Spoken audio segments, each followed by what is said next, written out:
Oh, now it's live. Hey, now it's live. Hello, everybody. Welcome to Saturday Night Special.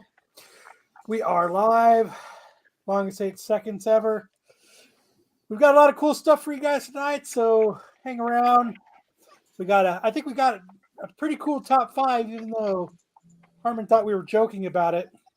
I thought it was pretty cool. So stick around, hang out, and let's do this, Matt. Warning. The following video contains material that some viewers may find harmful or could be traumatizing to some audiences and doesn't reflect the opinion of Renovision. Viewer discretion advised.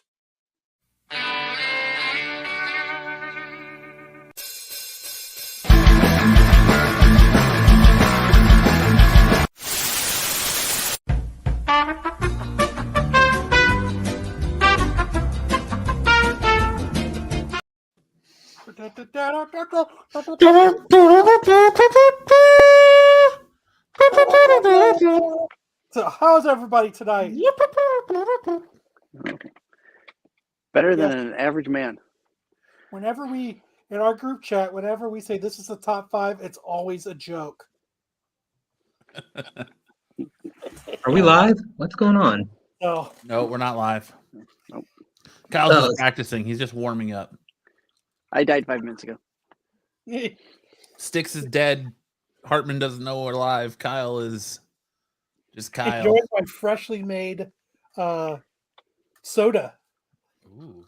I got my own soda maker, so now I make my own Cokes and Soda Dr. Pepper. Soda He's stream. sticking it to the man, making his own You're- soda. Your freshly made pop maker. Dude, it's so awesome. That's like the greatest thing ever made. All you gotta do is blow in it.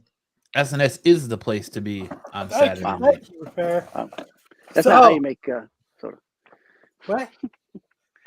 Well, Hartman said it's not how you make soda. You blowing it? Yeah, No, it's not. That's not how you make soda. So I think we've got a guest coming on tonight. Sticks got us. We do. Guest. We do. He's right here. I'm handsome. I'm ruggedly handsome. That is our guest. There's our guest All right right. Regularly here. handsome. He Regularly came in handsome. just in the nick of time. Hey, Nerd Dan Kyle. Yeah, no. So tonight I've got Wine coming on. He does. He has a Kickstarter campaign going on right now. He's a local artist to me, and I'm glad to have him coming on. Say his name Dr. again because you Nguyen. kind of cut out when you were giving that intro. Oh, James Q Sweet. Sweet. Yeah. Well, let's get started with the news while we're waiting for him to get in, and let's show these motherfuckers how it's done. Oh no. Now we really. Nguyen.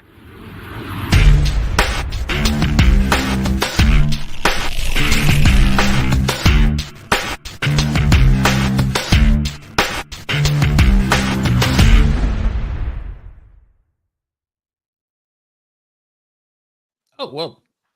He's here. YouTube So that's what happens to me too. I keep getting lost on Saturdays and I end up here. That's what happens to me too. So we're gonna So- hold off on news and Sticks. Do you want to introduce our guest and I'll bring him in? Sure. Hey, James. Hello, hello. How you guys doing? Good. Good. Doing well. Can you guys hear me okay? Yes. Okay. Perfect. How's my Awesome. mic working? Is it working better, Matt? I tried to adjust Yeah, it a you're little good. bit. All right, good. I got to turn up So- my volume. That's Yeah. my bad. I was like, these guys, I can't hear them. But you're good. All right. James, I'll let you give your Who's got to hear us? introduction because Sure. Sure. I can try to introduce myself. I'm a big nobody, so nobody's going to know really who I am. But so I appreciate the opportunity to come on and talk comic books and geek out with you guys for a little bit. So my name is James Nguyen. What's that? Said you could be a legend and we can get it wrong. So my name is James Nguyen, and I do a comic book called Alpha Red. I'm fundraising it right now, but just an independent comic creator, and got to meet Chuck a couple years ago at a convention, and kept in touch. And so I'm that's my superhero persona is the creator of Alpha Red. but my secret identity is insurance salesman. So that's Mine is IT guy. Don't worry. and you're a YouTube star on the weekends, right? That's the other gig. Right. I try. Right. Everyone knows him from his fantastic curtains. Yeah. Very cool. Very cool. Well, they are fantastic, those curtains. So James, how is the campaign going? So it's kind of stuck at 63%. So we got another week. So I'm hoping that some of your fans can help make the magic happen. So yeah, we're $1,300 away. So it's not undoable. So Yeah. So give us an idea of what gave you the idea to start doing the Kickstarter and where you kind of come from. Sure. A little backstory. Yeah. Matt, So you I wanna mean, bring Kickstarter. Sorry, you want to bring the Kickstarter page up? That he's talking? You can go to alpharedcomic.com. Can I do it? You can go to alpharedcomic.com, and I have forwarded that link over to the Kickstarter. So we should be in good shape. Sweet. Yeah. So Kickstarter. I've done 4 Kickstarters, 5, 6. This will be the 5th Kickstarter. But one of them was unsuccessful. I was kind of throwing it together, and everybody realized that there weren't very good rewards. So that never happened. There it is. So wait a minute. I think it went up. Somebody upped their pledge. Same number of backers, but I think we're in better shape. Or no? Is it the same?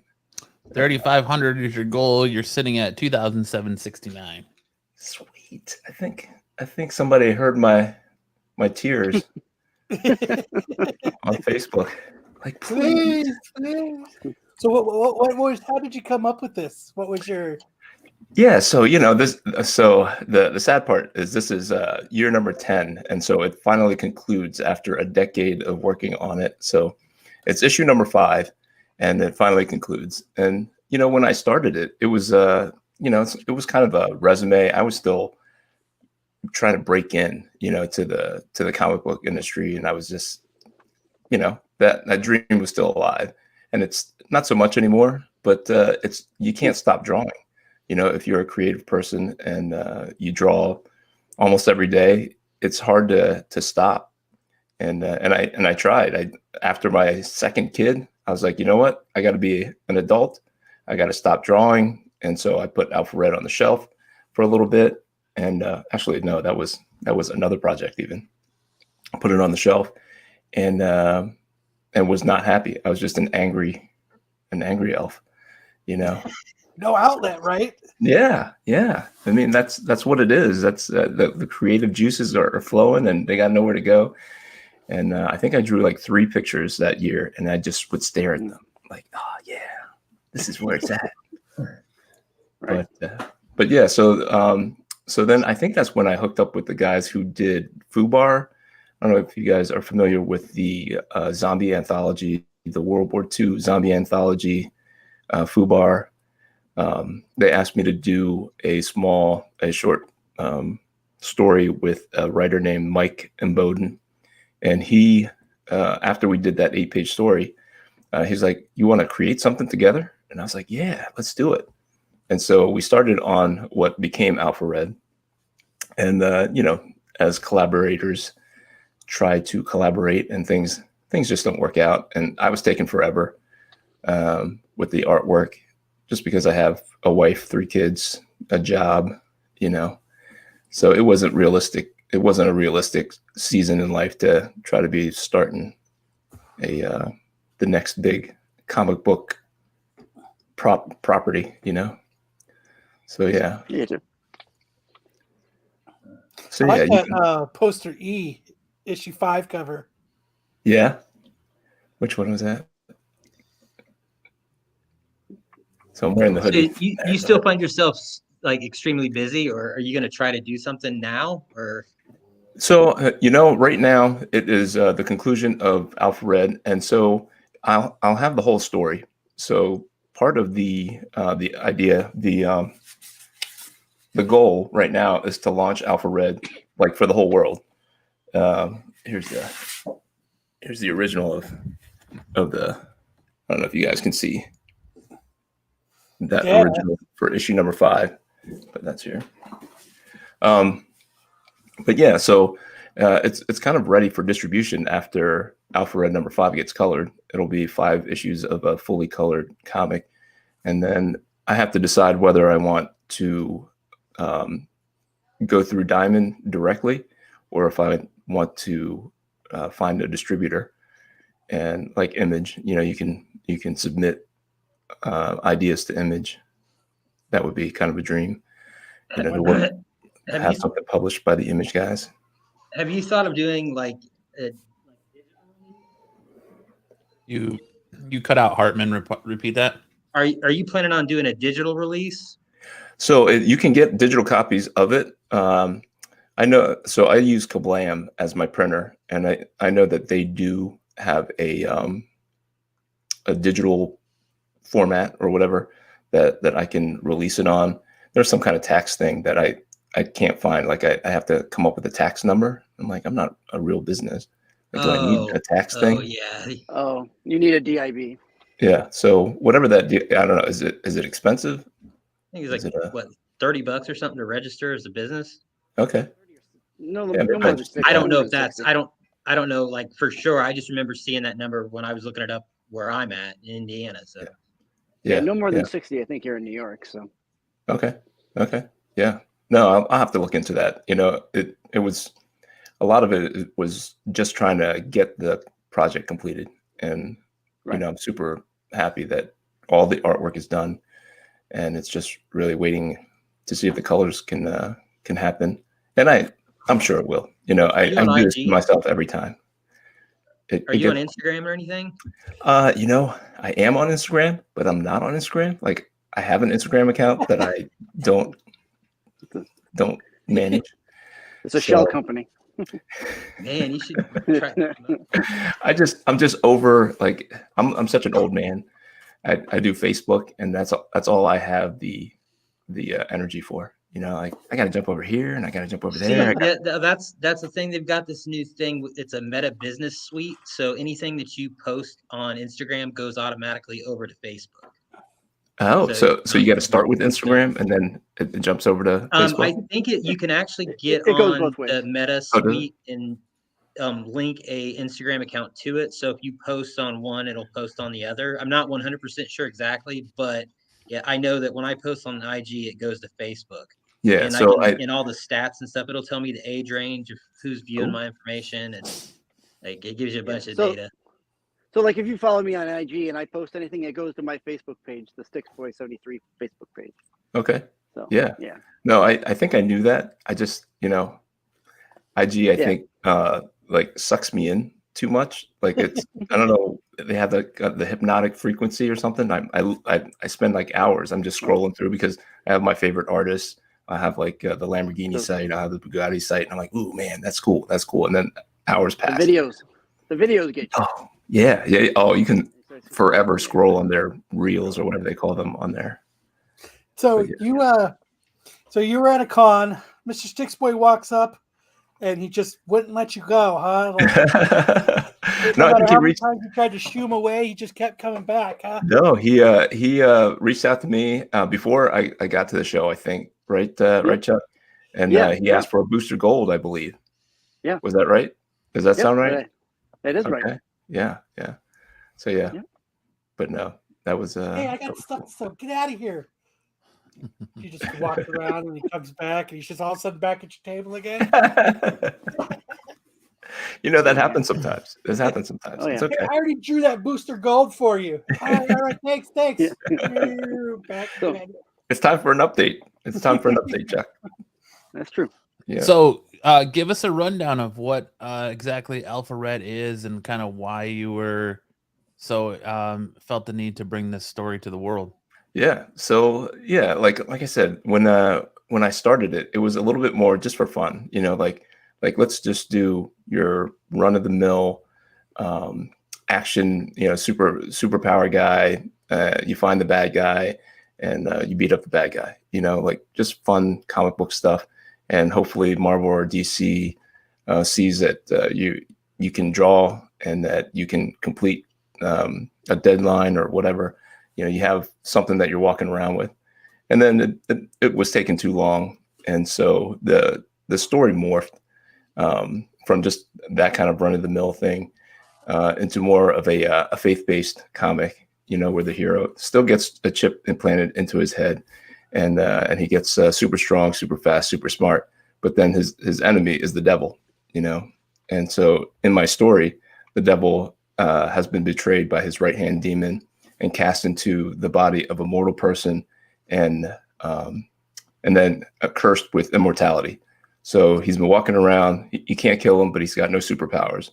So for the last 40 years, he's trying to reclaim his dark throne, like via just I'm an evil human. So what's the devil been up to? And so my hero has to, once he gets the chip planet into his head, he has to figure out, like Batman style, like he's supposed to be super smart now. Like there's no payoff there. Like I talk about it, but there's no there's a scene where he's like looking at everybody. Who is the devil? Who is the devil? But that's about it. And then he doesn't figure it out. What you need to do is not put it in a comic book. We need to make that chip real, because I need to chip to make me smart. Yeah, I'm sick of it was supposed to be like Matrix style, like anything he wanted to be. It was somebody in the office was supposed to, and he would know how to fly a helicopter or whatever. He knew jujitsu or because the time to learn something sucks. Yeah. It really does. God, I gotta go through all this practice. It'd be coming up my ass. It'd be done. I know it. Yeah, I don't have to. Your eyeballs flicker. Your eyelids flicker a little bit. You're like, "Yep, I can do this." Right. What you were talking about trying to break into the industry. What kind of has been your process that you've tried to break into the industry, and have you gone the route of like trying to do a portfolio review at San Diego Comic-Con or New York or any of these big conventions? I have. So I've done like every route that everybody else has ever taken, including San Diego Comic-Con, doing portfolio reviews. That was 2005. That was when I was like reignited.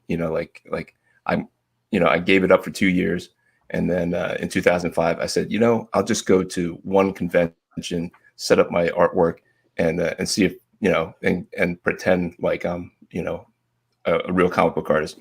And the response was like amazing. Like people were like buying all my sketches, and they were keeping in contact, and they were like, you should have a website. And I was like, I can't afford a website because I got 2 kids. At the time I had 2 kids, and it was not a good time. And so I was like, I was psyched. I felt like, my artwork was like there because the response I was getting. So I actually quit my job then, and tried to pursue being a comic book artist, submitting stuff to Marvel, DC, anybody and everybody, every editor. That was one of Todd McFarlane's suggestions. And I want to say on your behalf that choosing to quit your job is no easy task to choose. Oh my goodness, I'm the sole breadwinner in my family. I somehow convinced the wife that I'm just gonna. That's the hardest part sometimes. Yeah. Oh my goodness. You need to get a job now so I can go draw comic books. Well, I knew that part wasn't gonna happen. Maybe they won't turn the lights off. I tell my wife that every day after I get home from work. You just need to work, and I'm just gonna figure out something that I can do from home. Like, this just isn't working for me. I did something kind of like that when I was younger. I remember I was like, I was like 14 or 15 or something. I had lied on my application to work there. They actually didn't care because it was like a scam telemarketing place. So they actually didn't care how old I was, But like, I remember I was playing, when I was a kid, I played bass. But I remember it was before the internet and stuff because I'm old. And it was like, I found an ad like in like the New Times or or at like a concert or something, there was an ad for a bass player. So I remember I went to work that next day and I was like, boss, I got to quit. I joined a band. I'm going to be a rock star. And he's like, I'll see you in 3 weeks. It was probably 2. He says, Yeah. you see everybody here? You got the Like, classified he's like, ads to find they're jobs. all in bands. I was like, oh, fuck. Yeah, so then I hooked up with a writer.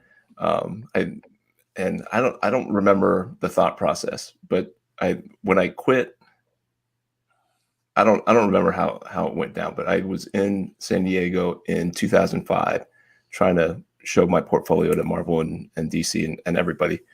And that just went nowhere. Like I was like everybody's go-to, and the lines for Marvel's editor was like super long. And they saw like 3 people in an hour. In that 1 hour, we waited in line for probably 2 hours, and then the portfolio review lasted 1 hour, and she only looked at 3 people. I was like, "Are you serious?" So that was tough. But there were other people that were looking at portfolios, so that was kind of the golden goose. Though was Marvel. Because DC wasn't even doing it. In DC, you had to drop off your submissions, and they would post something somewhere if they wanted to see you, and they didn't want to see me. So, but you try everything. I mean, I have a stack of rejection letters from Marvel and DC, and Dark Horse and every other company. So, Dude, did you try the Rob Liefeld route and make a jeans commercial? Oh yeah. Anybody selling jeans? All right. I'm game. Yeah. So do you do any work on the iPad, or are you all like? Yeah, so mostly it's old fashioned stuff. It's Bristol board. You can and 17 by 11. So I've tried using whatever tablet thing, the Taboo, whatever, when it was big. I'd like to try one of those Cintiqs, those really big ones, but that's a couple $100, and I can't convince the wife to budget that in.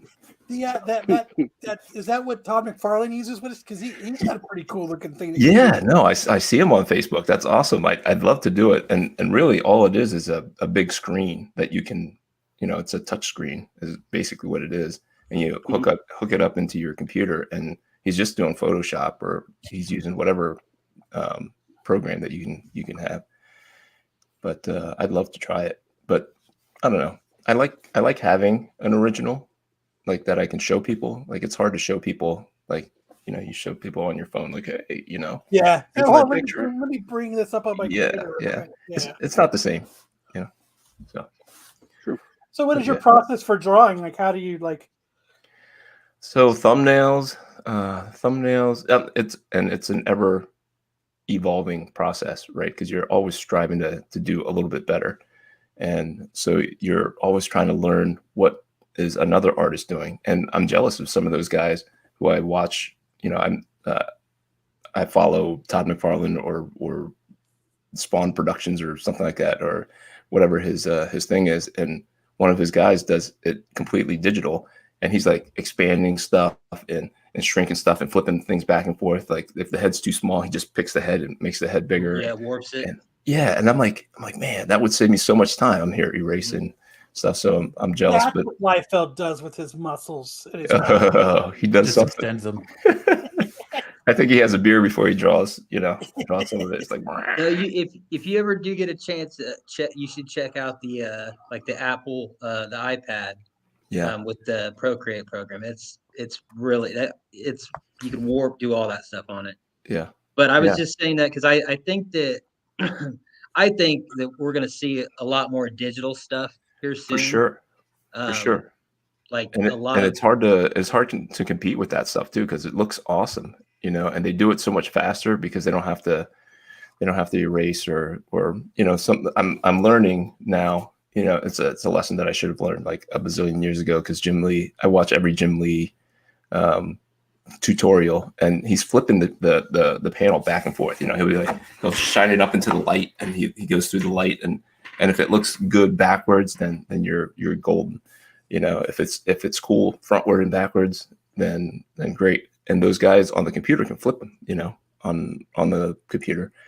But I have to shine a light and figure out, you know, if the head is oblong or whatever, which oftentimes it is, and I don't see it until the end, and then I flip it over. And I'm like, yeah, gotta start over. Well, I think with the NFT situation, Mhm. and there's a way that they can record the process, like a time lapse video file of Mhm. what the work you've done start to finish. Yeah, And yeah. I think with a lot of people doing digital, and nobody's really putting out the how it was done process Mhm. through the time lapse, and I Yeah. can see that definitely becoming a thing, like with like original art kind of for Mhm. digital artists, like Yeah. where one person buy, you know, you could buy like the one file that shows the process of the art that was created that you own.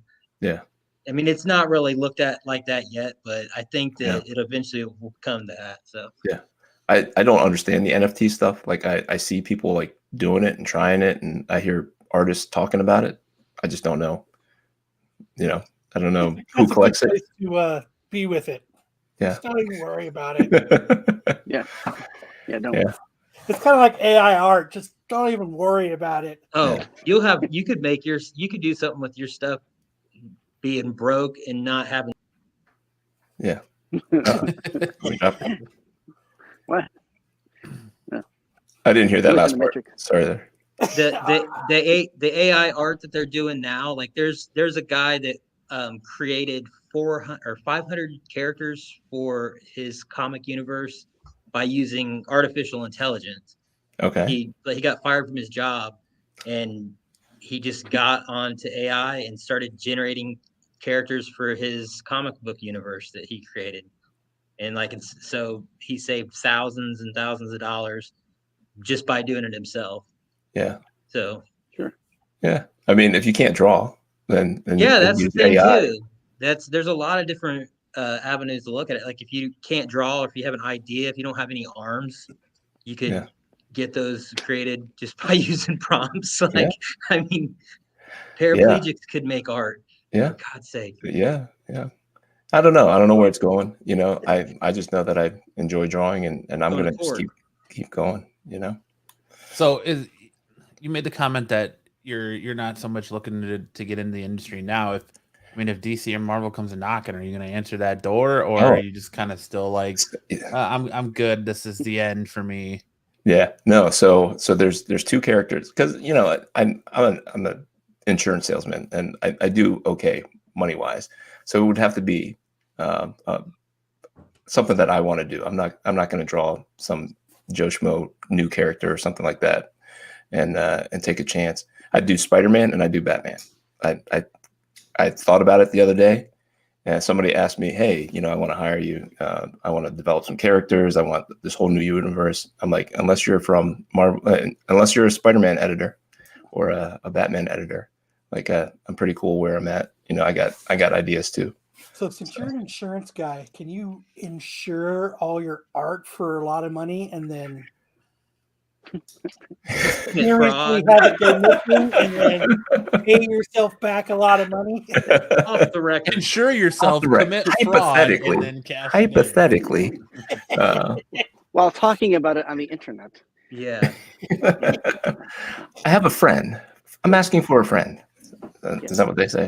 There's totally nobody listening right now, so please go ahead and lay out your insurance fraud plan for us. Right. That's great. So Oh my hypothetically, God, artwork has been stolen. yeah. Can I please get my $1.2 million insurance on it? Yeah. So it becomes more than just the money, right? You know, you don't do it for money. You're, like I said, you just have to create it. It has to come out. You have these ideas, and it just has to come out. And it's more like a baby, like something that you created, and you're something that you're proud of, and you want to share it. You know, you wouldn't want to throw your baby in the fire.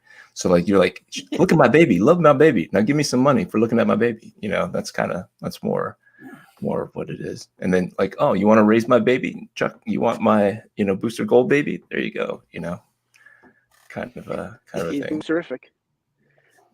Let's talk about influences. Where do you get your influences from? Oh yeah. So the early influences Article. were the Image guys. You know, that's when I kind of found comics. That's Todd McFarlane, Jim Lee were the first two. Todd McFarlane got me collecting comics, but it was like this weird thing. I like to look at Todd McFarlane's artwork, but like I never wanted to emulate Todd McFarlane. It didn't inspire me to want to be a comic book artist. So it was weird. Like I was in awe of his artwork, obviously. The Spider-Man #1 stuff, Amazing Spider-Man, all that kind of crazy stuff kind of got me into it. But it wasn't until I found Jim Lee on Uncanny X-Men. And I was like, this dude is like, I don't know. It was something different. Like everybody like understood it. Like everybody, it was like universally awesome. Like everybody's like, yes, this guy can really draw, and his women are beautiful, and the men are super, super masculine and can beat you up with their knuckle. He kind of did just kind of jump into the scene, right? I mean, yeah. Everyone kind of gravitated right to him, right? Yep. So it was Jim Lee was probably the biggest, and then Joe Quesada. Whenever they launched that Midnight the Nights, was it the Nights something Nights? Midnight I Sun. don't know. Whenever Joe Quesada took over Marvel, he was doing some kind of whatever, and then that's when I really started gravitating towards Marvel Knights. Marvel Knights. Yep. Marvel Knights. Yeah, I think you're right. And then after through Marvel Knights, he became like the CEO or whatever. And then when Joe Madureira came about, he like took it in another direction with the anime manga stuff, and I was drawn to that. And so I feel like my stuff is like a big like Frankenstein of all those. Yeah. But you're influenced by everybody. I mean, there's artwork that is phenomenal. Like right now, Oliver Coipel is really good. I like looking at his stuff. I have like folders and folders in my computer of artwork from all the artists that I like. So, and I have them like coming up on my computer screen, and they just kind of influence me all day long. Right. That's cool. Nice one. Yeah. Well, you want to keep hanging out? We'll keep talking about your project, but we'll talk. Sure. I loved it. I was watching one of the other episodes 2 weeks ago, and you were talking about Greg Capullo is one of my favorites, and he's doing Marvel stuff now, and I learned that from you guys. So I'm excited. I'll get my news from you guys. We'll react to the news, the latest news. Yeah, we'll move on, and we'll just keep jumping back and talking about this, and then we'll just keep moving on with the show. Yep. Yeah, have fun with us. Sure. All right. Let's So have fun, Kyle. back into the news then, Kyle? Yeah, let's start the news. Fun. All right. First story, Tron fans have expressed their displeasure at learning that Jared Leto will be star in the upcoming third film in the science fiction franchise. Following reports that Disney is moving forward with Tron, the next installment in the Tron franchise, fans largely took to Twitter to celebrate the long-awaited news. However, some fans were shocked to see that Leto would headline the film, with many wondering how the actor had managed to get cast in yet another beloved franchise. Others were curious as to why Disney wouldn't be interested in bringing back Tron Legacy director Joseph Kosinski for the threequel, especially after his last film, Top Gun Maverick, grossed over $1.4 billion at the box office and earned near unanimous critical acclaim. Yeah, I can't believe Leto is getting another shot at another franchise. I mean, Jesus. Well, look at him. He's the specimen of a man. He should be in everything. Well, he killed the Joker, not in a good way. He killed Morbius, and now they're gonna let him go to Tron. Like, it's like you hire this dude if you want your franchise to die. Is Morbius dead? I thought they were gonna go ahead with that franchise anyway. Stick him in other stuff for sure. I mean, yeah, it's a giant joke, and if they wouldn't, they'd be asking to lose money if they went ahead with that franchise. Yeah. Yeah, they didn't do that. They didn't do that movie any favors. Yeah. I don't 100% blame Leto, but I think it's the direction that he's given. Yeah. Because he's I think actually it's the band. It's the band thing. People really just associate him with. Like I think kind of been on the singer. what, like Dallas Buyers Club was his peak when he won an Academy Award, and he's been kind of on this like decline ever since then. Like his stock is not what it once was. He's a good actor. I just think, Yeah. See, I agree with Bruce for good actor. It just might be the writing for that, what he's given.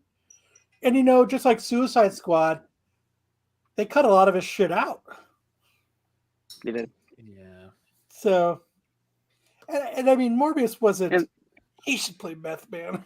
I mean, and he was badass in Fight Club. Yeah, He's that's rumored to that's have the a only cult. movie I can remember him in. I don't know. Cult thing's not helping him. I mean, he was badass. He used to play in Frozen Embryos. So. Christopher says he should pick better roles. Look at him. He's a likable guy, right? He looks like has fun. Or he just killed somebody. I don't know. Man, what are you talking about? You should just go back and write more songs with 30 Seconds to Mars and. No. He needs to write better ones because he looks like he had a good idea. He needs to write better songs. He needs to choose better roles. He needs to be in better movies. Like, sounds like he all around needs to just be better. I don't honestly think he's choosing bad roles. Really, I mean, who would want to be the Joker, right? Is that a bad role to pick? No. But I think he just got the execution of it with the version of the Joker that he was asked to play. Did he flick too hard? Oh, I definitely think after you see Heath Ledger and that is the measuring stick everyone's going to compare you to. When he read the script, he should have went like, what are you doing here? Like, this is not the Joker. This is very tone deaf. Like, let's rework this. And yeah. People say that about a lot of actors. Like, look at Christopher Reeve when he was no longer playing Superman. Oh, he's the bar. And then everyone liked Cavill, and so everyone's rallying around Cavill now. So someone's bad at everything. I mean, that Superman was bad at horseback riding. Wow. You beat me to it. Everybody's bad at something. I was gonna say he didn't die like in the role. He just became hurt his back. Quadriplegic. Right. He just never walked again. No big deal. He got some sponsors out of it, right? But Brucifer says release the Ayers cut. And Ayers went on social media and said, well, my cut's vastly better. But listen, it's been so long and you've already got another Suicide Squad movie. Who cares at this point? The best version that Leto played was at the end of the Snyderverse. I don't care if you sit there and say, oh, well, my cut's so much better of Suicide Squad. They missed the mark. Your name's still on it. You still took part of it. You didn't fight for your craft. It's time to move on. It's gone. Like, you didn't leave the project and they released something that you didn't approve of. Like, you were there. Deal with it. Right. Your movie Release sucked. the one that they didn't put out. We want to see if it's better. He's mad because of the Snyder cut and how much money they gave him to finish that, and that was a whole different set of circumstances. You're like, well, mine was better. I don't think they should have done the Snyder cut, but his circumstances versus Ayers are two different things. It shouldn't even be considered the same movie because he got more money to go back and do reshoots and got to take all the criticism the movie received from fans and go, okay, well, I can tweak it this way to appease people. So he basically got to remake the movie. At least half of it. Yeah, and then you're going to call it a Snyder cut? No, it should just be a completely different movie. I think the Flash scene could have been like a TV show, like an episode, where he's saving that girl. Felt like it was 15 minutes. I think I have to go back and watch the Snyder cut. All Snyder did would give your boring character in Cyborg even more scenes that nobody cared about. Oh, turn the Flash scene into a love scene somehow. All right, is the Flash coming out? Do you know if they're releasing? He could kill a man, and they're putting it out still. Later this year. Yeah, pretty much. I'm stoked. All right, moving on. Eddie Brock has a brand new Spider-Man in Marvel's upcoming Extreme Venom series. Honoring the 35th anniversary of Venom, Extreme Venomverse, its 5-issue limited series taking readers on some brand new corners of the Marvel multiverse, similar to 2022's Edge of Spider-Verse limited series. Extreme Venomverse will introduce a number of Eddie Brock's and his son Dylan variants in each issue, along with some brand new and altogether terrifying incarnations of Venom. Debuting in the first issue is an Eddie Brock who is also Spider-Man in a story from Ryan North and Paulo Cinquera. Sorry if I butchered your name. Extreme Venomverse #1 also features a story from Makara Andolfo about the entire Brock family, as well as an entry from Leonardo Romero that depicts Venom as a samurai. Oh shit, Samurai Venom! Or names there. Ed, and Eddie, yeah, pretty Exactly. much. Exactly. So I it's mean, is this Spider-Verse for something Venom. Is this something anyone's excited about? I am. I'm excited to explore the possibility of Eddie Brock being the new Spider-Man. How was Venom with thunder and lightning? Like, thought he didn't like loud noises. Well, it's supersonic noises. Earplugs. About the bell. Thought the bell hurts him. Like, only big bells. Yeah. I'm just thinking that's probably really loud if he's getting struck by lightning or something. And he looks like he's I'd like to see enjoying it. this. I'd rather see this get woven into the Spider-Verse stuff instead of making it its own thing. And it kind of tells me that Marvel is running out of ideas if they're going to now do. They did the Spider-Verse, the Gwen-verse. Now you're getting a Venom-verse edition. Like, it's like, all right, how many times can you go back to this well and milk this cow before she runs dry? I'm all for the Well, then Aunt you May just verse. chop up a cow and eat it. The Aunt May verse. Yeah, I'm down for the Uncle Ben verse to see how many different ways he can die. Why not? Why not?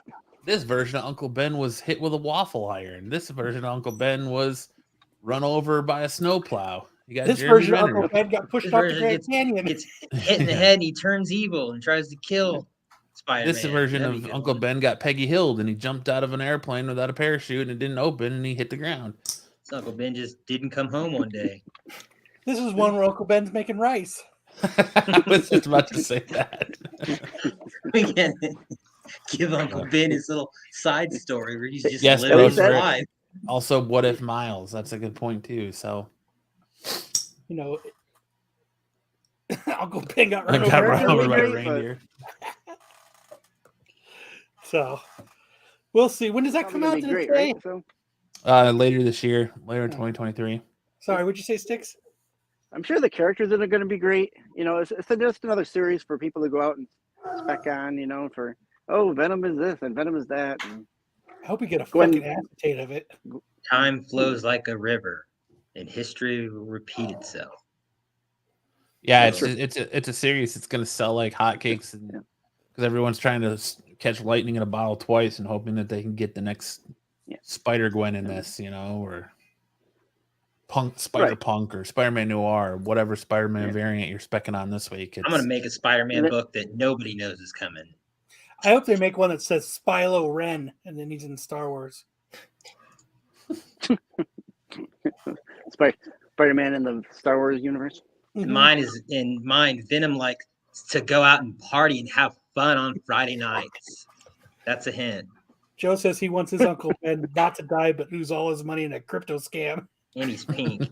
No, what happens is It probably would have been Ponzi. believes that his computer is really infected by the global server, and that he has to let the people on the phone log into his computer, and then he has to give them his bank account info. I want to see my Uncle Ben fight the evil scammers who are trying to contact him about his car's extended warranty. I've been getting one lately where my PayPal account has been suspended. Ooh. I get those all the time. Your PayPal account suspended. Your Amazon Prime account suspended. I was like, I don't have either of those. So It's like blah, from blah. support@gmail.com. Like, this is PayPal calling. Reach us at PayPal1@gmail. Like, yeah, right. Then we go, can we get your name? I always go, Matt Howard. You son of a bitch. Because I always go Kyle Stinson. So Is there a Venom movie coming out this year? Not this year. No, they are in the works of Venom 3, but it's not this year. They're doing Yeah, all it the other starts, character movies first in the Sony universe. With great starts filming in watching, June. great responsibility. So, They're all doing right. Crutch Spider-Man and whatever his name is. You know what I'm going to start doing, though, when they call? I'm going to start telling them that my name is Darth Lopez. I'm And then- handsome. I'm ruggedly handsome. That's he's Yeah, we're that's gonna one beat ruggedly that in handsome man. Dude, I mean, I like to screw with telemarketers, and it kind of backfired on me once. Like, this dude called me saying he's from DirecTV and saying that I could get like 50% off my DirecTV bill for a year and a half, and all I had to do was give him $300 up front.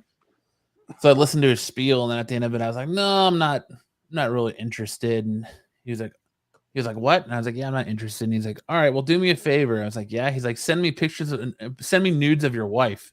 I was like, "What?" He's like, "Yeah, send me nudes of your wife." And I was like, "Fuck you, dude." And I hung up the phone. But It's not business appropriate. right, I was Well, like, "You're remember, not Matt, from I used to show you DirecTV." what I would send people that asked to buy my house. Tell him your name is Gimp McGinnis. I would always go, I want what? Hey, is your house for sale? 1.2 million. Don't you think that's a lot? Hey, buddy, you asked me. Right. Yeah, You asked me what I wanted for my house. I fucking told you. I used to be like, okay, say my house. I want everything in sequential bills in a briefcase, and I'll meet you at the third park bench from Like the it's a left ransom. of the park at 2 p.m. You leave the briefcase under the park bench, and that's just how we're going to do the transaction. I just like to waste their time. Like, you're telling me that I can't hook up my internet with the box? Like, I just go back and forth every time they tell me something. Yeah. So, I mean, you telling me I can see that I you doing can't that. activate my, like, I'll do it. I got all day, bro. I told one I want $1.2 million, and I want an 8.5 CGC graded copy of Amazing Spider-Man 129. And he came back and he was like, "Let's be reasonable on that." I was like, "What? I am. It's not like I asked you for a 9.8." This is your cable company? No, this was some guy asking me if I wanted to sell my house. Oh. All right, I want 3 fucking amazing Like fantasy it's a 15s. hostage. Like, I want a plane. I want a helicopter taking off 30 minutes from now. Well, we can't do that. We can't do that. I have a particular set of skills. Yeah. Bruiser I wants to know if will Clayton use you. I Crane will and Black Fly's Photoshop wife is nudes doing a on your cover. body. Hopefully. Oh my god, I'll kill it.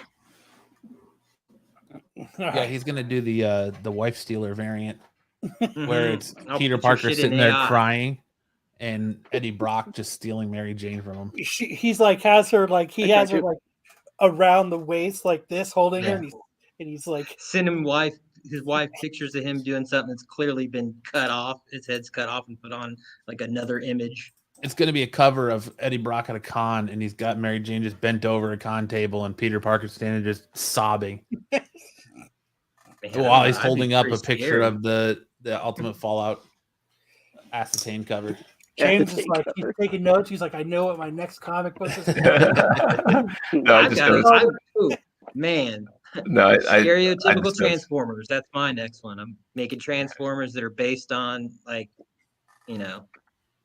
old men and Asian women and Latinos and whatever. Like every vehicle is gonna be based on something.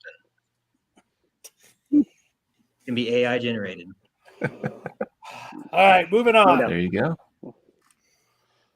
The events of Dark Crisis on Infinite Earths have left the planet without a Justice League as the heroes consider what the future of the team should look like following their deaths and resurrections, but that doesn't mean that Earth will be unprotected. Nightwing 100 sees Wonder Woman, Diana Prince, and Superman Clark Kent as Nightwing. Ask Nightwing, Dick Grayson, to serve as Earth's primary defender while the Justice League remains on hiatus. "We want you to lead," Superman tells the young hero. "What you did during Crisis, what you've done for Bloodhaven, it's all very impressive and not in any way surprising for those of us who know you well." At first, Nightwing is hesitant to fill the shoes of Earth's greatest heroes, especially with his commitment to Bloodhaven, but he eventually agrees to take on the role with the help of the Teen Titans. What? About time. That It's photo. about time you're seeing Nightwing get his just due and get Right? his You're seeing comeuppance. him. He's always living in Batman's shadow, even with the Titans. He's still kind of in Batman and the Justice League shadow, and now he gets a chance to be the big boy on the block for once. Sounds good. Somebody's got to do it. I'm excited. I figured you would be since you're a big Nightwing stan. I mean, in reality, he's the one that's been around the longest as far as like a character, right? That's left from out of the Justice League. Like him being with Batman has been around the longest, so he might be the name that you would pick to be the leader, right? Yeah, He's a pretty badass character. Yeah. He's a big old Badass. swinging dick, so yeah, you definitely want him to. well, that's why I picked. Well, that he's picture. I was got to like, be "Look holding at it because I'm not seeing it there. What are you talking about? Look at this. That thing, image. like- It looks like a Look at the guy's nutsack face with no underneath his dick. He's like, nutsack "Oh, alone. I'm about That's to all get that hit by that." Yeah. is. Caved in him. Is that something you ever considered making your arc? You're like, I know this chick I'm drawing has got some nice cans, but I mean, that's not spit coming out of that guy's mouth, Hartman. I'm going to tell you. All right. James, you ever been like, I just need to give this dude like a huge cod piece? Like, is that you ever thought about that? What's that? Are you talking to me? Repeat the No, I- question, Kyle. Well, I'm excited. I was just checking out what's coming out of the guy's mouth. I was like, what? I didn't even notice that. And then Matt said that. Kyle wants to know. Kyle was asking if you've ever just looked at one of your art pieces and been like, you know what? This isn't doing this. This dude needs a bigger cod piece. And you just erase and redraw. Those boots are Liefeldish. So. It's that has never happened. I was going to ask you that earlier, but I knew the big segment was coming up. This article, so I actually You held off. yeah, I did. You're like, this character's based on me, but something doesn't look right. Oh, I get it. It needs to be more lifelike. You just erase and draw it bigger, right? This is a giant old cod piece. Yeah. Yeah. Like an acorn in a bush. Yeah. Astro says, hey, now there's a lady in the chat. What's the matter, Astro? Are you worried that you're not going to What measure does up to she think? Nightwing? Let's get her opinion because I'm not impressed. You're not impressed that he's as round as a soup can? He looks like an action figure. There's a soup can. One that gets discounted because it's slammed on the ground. Right. Oh, Bam. man. I'm excited for this. Right. I hope where it goes. Not the dick part, but the actual story. I'm not an adult. Well, the dick part falls into it. I mean, he is Dick. He's Dick Grayson. Double So, entendre. yeah, like I said, I'm super excited for it. Nightwing 100 was a real good issue. I'm excited to finally see him get his comeuppance and kind of get to lead the way he wants to and kind of step out of that shadow of his surrogate so-called father and step out of the shadow of Superman and kind of be the main go-to Number one guy guy. now. He definitely needs to be the number one guy. Maybe he can stop finally being a whiner and step up to the plate. So swing down there and kick those two dudes in the face. I need a bigger boat. I heard somewhere that they actually don't say that in Jaws. Astro said, he's Nightwing in my house. I'm Day Chicken.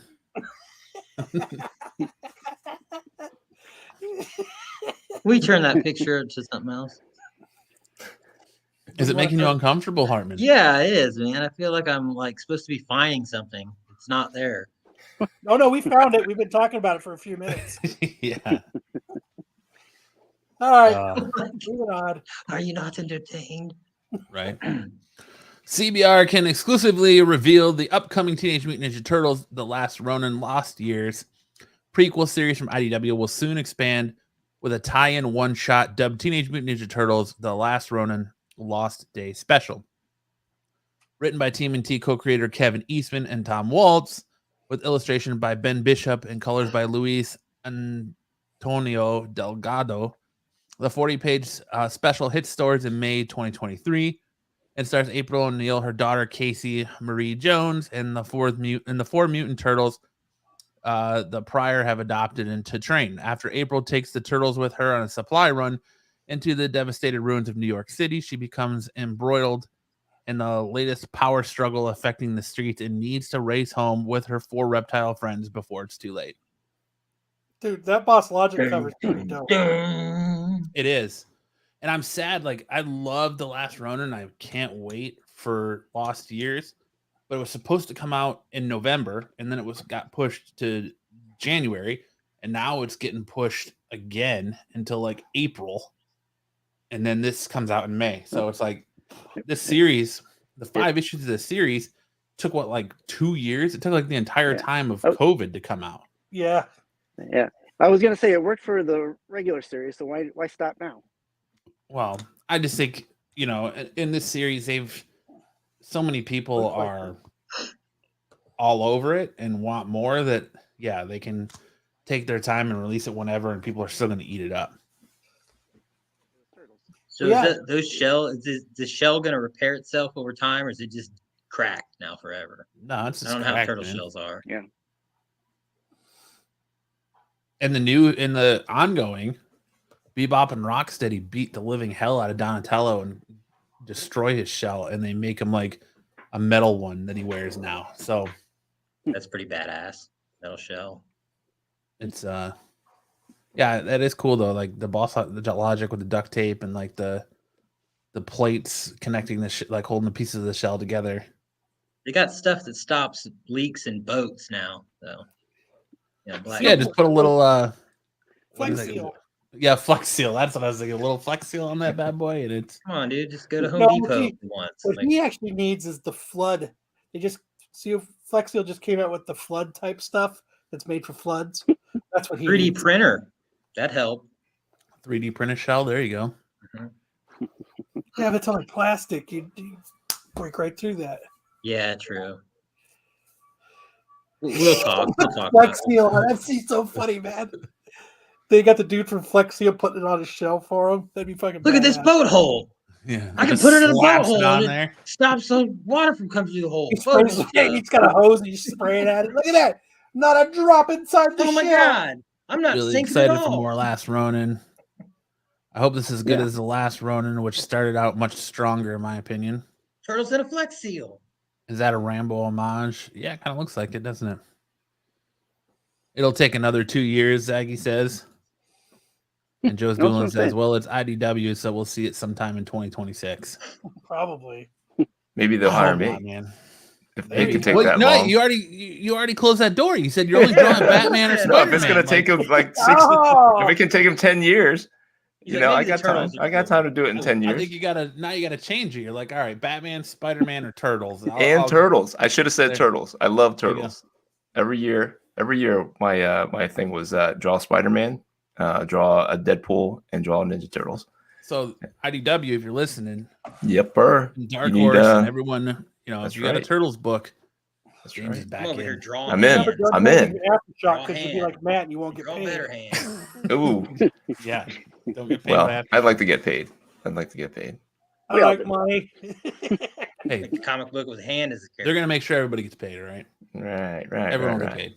On the back end. Way back. way back. Mm-hmm.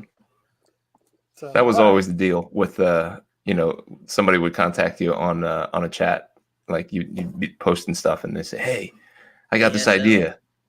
Yeah. They go, we'll pay you on the back end.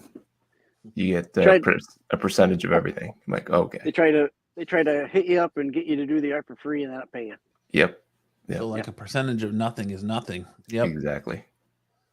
Sweet. Whoa, sign me up. Yeah, a lot of guys did. I did a bunch of stuff for free. I got a stack of stuff for free. Stack of stuff that I did for free. Yeah, because you hope you're going to get your name out there. Yeah, that was part of it. Joker say? What did the Joker say in The Dark Knight? If you're good at something, never do it for free. There you go. No, I know you have to though. Yeah. You've got to do some stuff to get it out there. Yeah. All right, moving on, Maddie. The first one is free. After that, you pay me. Oh, here we go. $10 a trick. Hold on. Oh, here we go. I'll be right back. I got to get something to drink for this. No to AI generated images. A lawsuit on behalf of a group of plaintiffs artists has been filed in the United States District Court of the Northern District of California against 3 companies, Stability AI, DeviantArt, and Midjourney, over the alleged infringement of copyright of the artists in the creation of so-called artificial intelligence art. As burgeoning technologies continues to change every aspect of the modern world, it's critical that we recognize and protect the rights of artists against unlawful theft and fraud.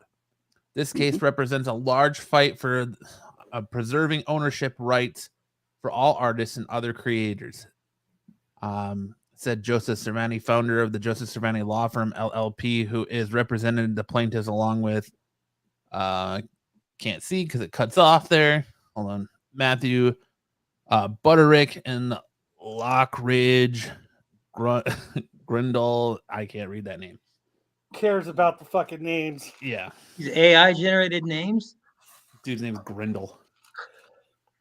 Sounds like he would make shady deals with you. We're worried about them becoming sentient. But then, I thought you said then it's stealing. It's not the thinking program. It steals it. Lockridge. But then we're worried it's gonna become sentient. It's like make up your I mind.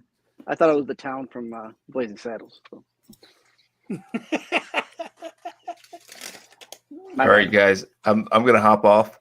It's the wife's birthday. I told her I'd hang out for an hour and then I'd get back to her.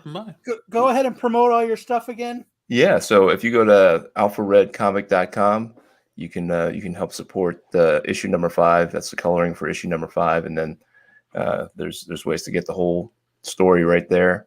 And then I see that Chuck put up my DeviantArt. They're talking about AI stealing art from DeviantArt, and I have my gallery is on DeviantArt, but you can go to jamesq.net and it'll take you right to that deviantart.com/jamesqart. So don't be a stranger, James. Anytime you want to hop on and chat with us, you're dude. I appreciate it. I appreciate it. I appreciate what you guys are doing. It's just fun. It's kind of fun going through this the news, the comic news. Thanks for joining us, James. For sure, man. I really appreciate it. Just let Sticks know, and you're more than welcome to hop on and hang out. Awesome. I appreciate it. All right, guys. Have a great night. See you. Have a good night. Yeah, this AI shit. We need to just learn how to do it, guys. Just learn it. Try it. Try it before you judge it. Hard pass. People over here saying it's stealing, but they never typed a prompt in their life. You got to at least try. I think the idea is here that if you generate something from AI, you have to be able to, like when you do a book report, cite your references, where you got the images from. That's where I was saying that recording your procedure, like when digital artists, they have a way they can record how they draw it. I think that should be something that they look at keeping. Well, the AI should know where it's pulling from, right? It's mimicking. It's like I compare it to a child. Like it's like telling a child to draw something. They're not gonna draw, like they're gonna trace it basically. But you're a fucking tracer. Tracing still teaches you, like, it's muscle memory. You gain something from tracing. I don't care what you say. If you argue with that, I mean, it's proven. You know what you gain? You gain how to draw straight lines and not get out of them. It's drawing comfortably. It teaches you how to draw comfortably. And then it's just like muscle memory for a chord. You play a chord, you can play it with your eyes closed eventually. It's just something you learn. Yeah. So all artists trace in one form or another, because literally if you're putting your work over a light box and redrawing it, you're technically tracing. Right. So if you're a 4-year-old and you're tracing, say, a Disney character over and over again, now you have the ability to trace something that you've created. Like, you're not able to draw it, but you can generate something that's more original than a Disney character. But then you have people who are pulling signatures and stuff, and it's mimicking signatures of artists. It's not copying the signature; it's mimicking. It's generating it. So I mean, mean, let's take- you could fight it all you want, but I mean, I'm tired of hearing people who haven't tried using the program sitting here telling me what they think it is, but nobody can give me the Nobody really origin of it. knows. It's a Nobody can give me fad. an origin of where it started or It It how started it started. from a program. Yeah, it started from a program that was removing noise from photos. It was supposed to remove noise, and then they put in a photo that was nothing but noise, and it generated an image out of nothing. And then so that's where they started tweaking it, and then figured out how to draw it, and then they created the Dolly, which generated the first ones, and then Dolly 2, and then now you got Midjourney, Stable Diffusion, all that stuff. But you know what? When you generate something in AI, you lose all rights to that because you can't copyright AI generated stuff. Like it's So then, what if you didn't put in create a it. photo of somebody else? The U.S. government has already ruled not a AI couple then. of times saying that you can't copyright AI generated You stuff can't because copyright you something that didn't doesn't have create it. human hand involved with it. Yeah. That's what it was. It has to be something that is made with. So what if you generate something based on a drawing that you've put in as a reference? So you look at it like this: you create a comic book or something using AI art, and it blows up, becomes the next big thing, becomes the next Superman, the next Spider-Man, Now next hold Batman, on. whatever. You're talking Any about artist, since generating you it used from AI to scratch. create the art, the AI to create that character, anybody and their brother can sell your prints or of your character at conventions, and you can't do a damn thing about it because you don't Unless own you the rights generate to that it character. offline. You don't have to be online to do this, Matt. It can be an offline interface. Like I have a computer that is an offline interface. Nobody can But access even the photos then, I've generated. because you used AI, Yeah. you don't This own the is like rights to it. printing money on a non-networked printer. Nobody has anything on that. There's no information that is sending out. It's off the grid. So you're talking about So- like someone has Mhm. software on their computer, Hartman. Someone has Yeah, software I've got on their software. computer, Yes, and they're not software that- using web internet based. all the stuff I have is in a pool of data on a computer that does not get on the internet. Yeah, but And I they can got it from generate somewhere. Yeah, but see, the thing is though, none of that's getting out. They don't have any way to get it out.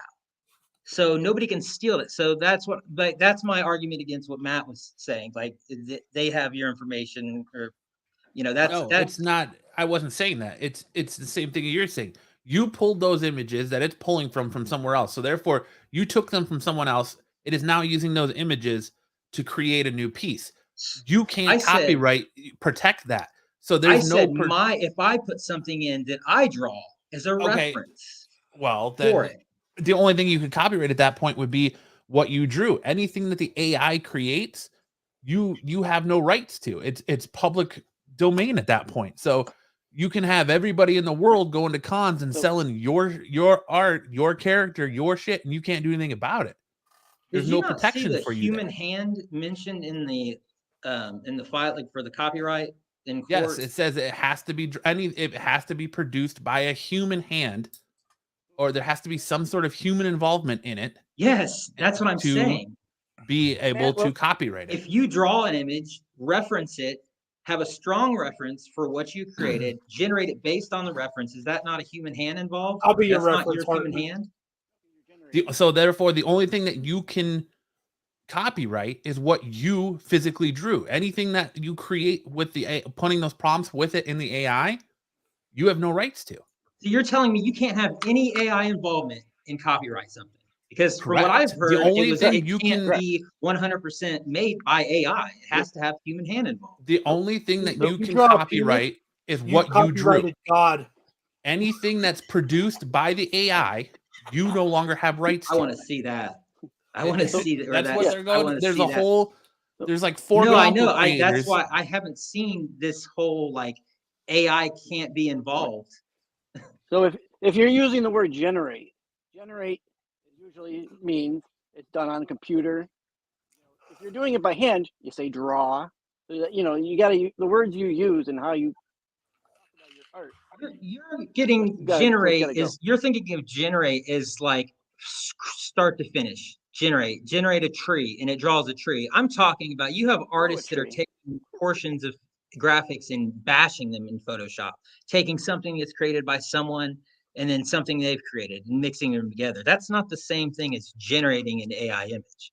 There's a lot of different ways that you can utilize AI, and it's not. I mean, and I don't think people realize that. Our actual lawyer is in Vegas. Vegas. Just like a lawyer, he's always out of town when you need him. Wow, I've been asking him about AI. What do I need to know that for? He's on a write-off vacation. Don't let him fool you. Just like Adam Sandler. No, but I think that like pissed off, and I understand that you're pissed off. That like I understand that, but I mean, look, Milli Vanilli didn't last long. I'm not pissed off about anything. I'm just saying, like, you have no. Oh no, there's a lot of people who are pissed off that aren't even artists, and I don't know why. You're creating work that you can't. That's not you. That you know that's claim. Not. See, you're looking at it as that point. I'm looking at it as there's going to be It's going to save people time doing something. It's gonna have people creating ideas a lot faster. There's going to be a lot more independent people and trying to put out stuff that they can be seen. But this is why they have to have litigation on it, right? So they can work out how it's going to work and what you can do. Oh, I don't disagree that they need laws. This would be where Sam jumps in on his phone. China's already passing laws for using AI. But Sam's on a heater at the blackjack table. He can't risk jumping on his phone. He doesn't want to get kicked out of the casino. Right. Come on, I need to buy back this my AI shit is not going anywhere. So, and it's, I mean, you can complain all you want about it. It's like, even if it like the copywriting images, that's not going to stop things from being generated that resemble somebody's artwork. So I just think a lot of people they're not looking at it from all different angles. They're just looking at it from one. I think the bottom line is not everyone knows anything about it.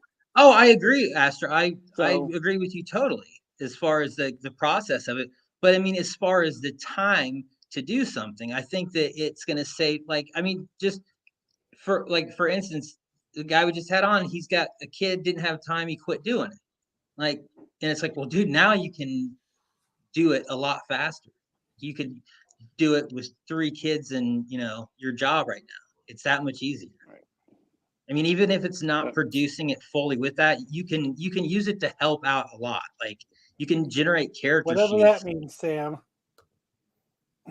What did it say? It says copyright gives you the copyright to derivative works. What's derivative? Let me ask AI. Unoriginal. I think. Who laughed? I think derivative is unoriginal. Huh? I think derivative means unoriginal, but I'm not sure. It's a derivative of. It's from. No, it's something that is based on another source. Right, not original. Yeah. So then they're like, I don't think that they're going to be able to prove that. Well, it's all. I know there's a few stories of a couple of artists out there who have created a comic book using AI generated art, and they were getting pissed off because people were taking their art and selling it and they couldn't do anything about it. They tried to copyright it, and the courts told them, you can't copyright it because you made this through AI. Your hand was not involved in this. Therefore, you can't copyright this. Therefore, it's free use. Anybody can use it. So, well, if you're getting caught up looking at the AI, you can pretty much tell when something's AI or that's done with AI. You can look at something and pretty much tell. I mean, the one way to look at it is like, let's take the WWE. They go in, they have a name, they copyright it, and then they use the name. So if they go in and just use the name without the copyright, anyone can use that name. When Adobe puts out their update, with integrating that's why AI. they always keep up on their copyrights. Like, because they're about to use that in Adobe, so that's going to have AI in every piece of art possibly done through Adobe. You can use copyrighted work if it's fair use, meaning transformative, educational, nonprofit, or critical. I don't know what mud huts have We to do should with never get a anything, but copyright infringement on this channel because everything we do is educational and critical. So is manga And the same transform it situation? because we transform your lives as you sit here with us for 2 hours on Saturday nights. Is manga considered the more you know. the same situation with the art style? Is like Did it- looking at inspired by Dragon Ball and stuff like that? I don't think you can't copyright style. I know Like- you have to. You learn style. You learn your style through Right. evolving or tracing, drawing things that are probably copywritten material, right? Probably. I mean, if So you're tracing no, out so of Brosifer says also the problem is if someone says draw me a picture in Jim Lee's style instead of commissioning his work, it takes away income from that artist. No, because you can't teach. No. You can copy style. Like it would be like, oh well, see if someone was like, see this Jim Lee Batman, draw it exactly like that, and sell it to me. It would negate a lot of these covers that we get, right? So the people that are doing that are scum. The ones that are taking it and just straight up jacking styles. I mean that's not good, but I don't think that that's the main thing everybody's doing. I think they're generating abstract paintings and upload them to Etsy. And on I'm that very note, happy to hear that, Astro. and I think Astro's got a good point, so we're going to move on. Good job, Astro. Yeah. DC Studios head James Gunn has teased that he may cast some Marvel Cinematic Universe stars in upcoming DC Universe projects. In an interview with Empire about Guardians of the Galaxy Volume 3, Gunn stated that he will probably work with the cast of the upcoming MCU film again, with the writer/director hinting that he might cast them in his revamped DCU. The casts are like my family, he said about the Guardians of the Galaxy ensemble. I cannot tell you how close I am to Chris Pratt and Palm and David and Zoe and Karen, but I also know I will work with him again. All these people individually again, he added, laughing, probably at my other job. So there's already talk that Chris Pratt is going to play Booster Gold. It's like the Well, bisexual I was gonna of think the comic universe. He gets both worlds. You're looking at your new Omega Men. So Yeah, I'm saying, but there's a lot of people who have already attached Chris Pratt to Booster Gold. So Zoe Deschanel is, or whatever her name is there, as Big Zoe Barda. Deschanel. What's her name? Zoe Saldana. Zoe Saldana. Yeah, put her, make her like Big Barda, or you know. And Batista is that one redheaded guy. All I know is Karen can't Gillan should think of all never their cut names. her hair like that ever again. No. Keep it long, baby. Listen. When Marvel comes knocking on your door and they say, "Listen, we need you to shave your head for X amount of millions of dollars," you shave your head. Is he doing that blue I don't steel care how look? beautiful your red hair is. No, you put a bald cap on and you say, all right, I got you. Was it Zoolander stare? Is that what he's doing there? Blue The steel. Still, yeah. Moonlighting. So we're interested to see what they're going to be doing. I think it's interesting that he would port them over to DC, but we'll see. Batista doesn't want to be typecast, though. I don't know if he'll do another superhero movie because he doesn't want to be typecast in that role. He said he wants to take more serious roles. That's why he made Jack, he'll do it. Rock. Yeah, I'm gonna go work with M. Night Shyamalan because you know he's Shyamalan. yeah, Shyamalan. Wow, M. Night Shyamalan. Wow, but Wow. because he's credible now, you know. Stuber did it for him. Yep. Stupid. Dumbest movie on the planet, man. I mean, the name of the movie just screams pass. But not surprising that you're going to see these casts in DC. It makes sense. Well, if he's going to do his brother and fucking everything, he might as well do them Right. too. Yeah. Just as Batman formed his own team for branded vigilantes to operate internationally, the Joker may soon follow suit. DC's latest solicitation for April 2023 reveals that Batman Incorporated #7 features the rise of Joker Inc., which will likely be composed of supervillains either inspired by Mr. J are operating under his leadership. One of the issues variant covers shows a cowboy-themed clown named Dusty Bronco. Jesus Christ. Possibly the first of Joker Inc.'s members. That's a porn star name, The dude. description of Batman Incorporated #7, which That's more a porn prominently features the creepy serial killer Professor Pig, reads, "No one is safe from a Professor Pig continues his war path across Gotham. Meanwhile, Ghostmaker has the worst Gotham has to offer in his grasp and must decide whether to keep his promise to Bruce or end their reign of terror for good. Can Batman Inc. find a pig in time to save the city? Will Ghostmaker fall back into his old ways?" Guest starring Nightwing, Batgirl, Robin, and more of Gotham's finest. And as if that weren't enough, the road to Joker Inc. begins here. Who's bringing home the bacon? I am now Dusty Bronco. I mean, that's That's a a Magic terrible Mike fucking name, right? name, Magic dude. Mike? Yes, Dusty Bronco. Dude, that's a porn star name for sure. That's Is the baby coming back? Maybe. Mud baby. Clayface baby? I'm the plumber, Dusty Bronco. I don't know. I mean, I'm all right with him getting a team, I guess, and putting it together, but They could find a better weird. team.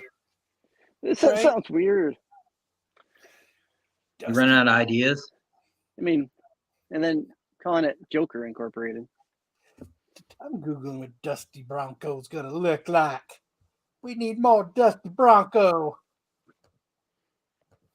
Dusty Bronco. I don't know who Dusty is. Dustry. Is it? Is it spelled that way? Yeah. Saying it He wrong. looks up as Dustry. the Bronco Raptor. Oh, Dustry. By D-U-S-T-R-Y. Dusty Bronco build.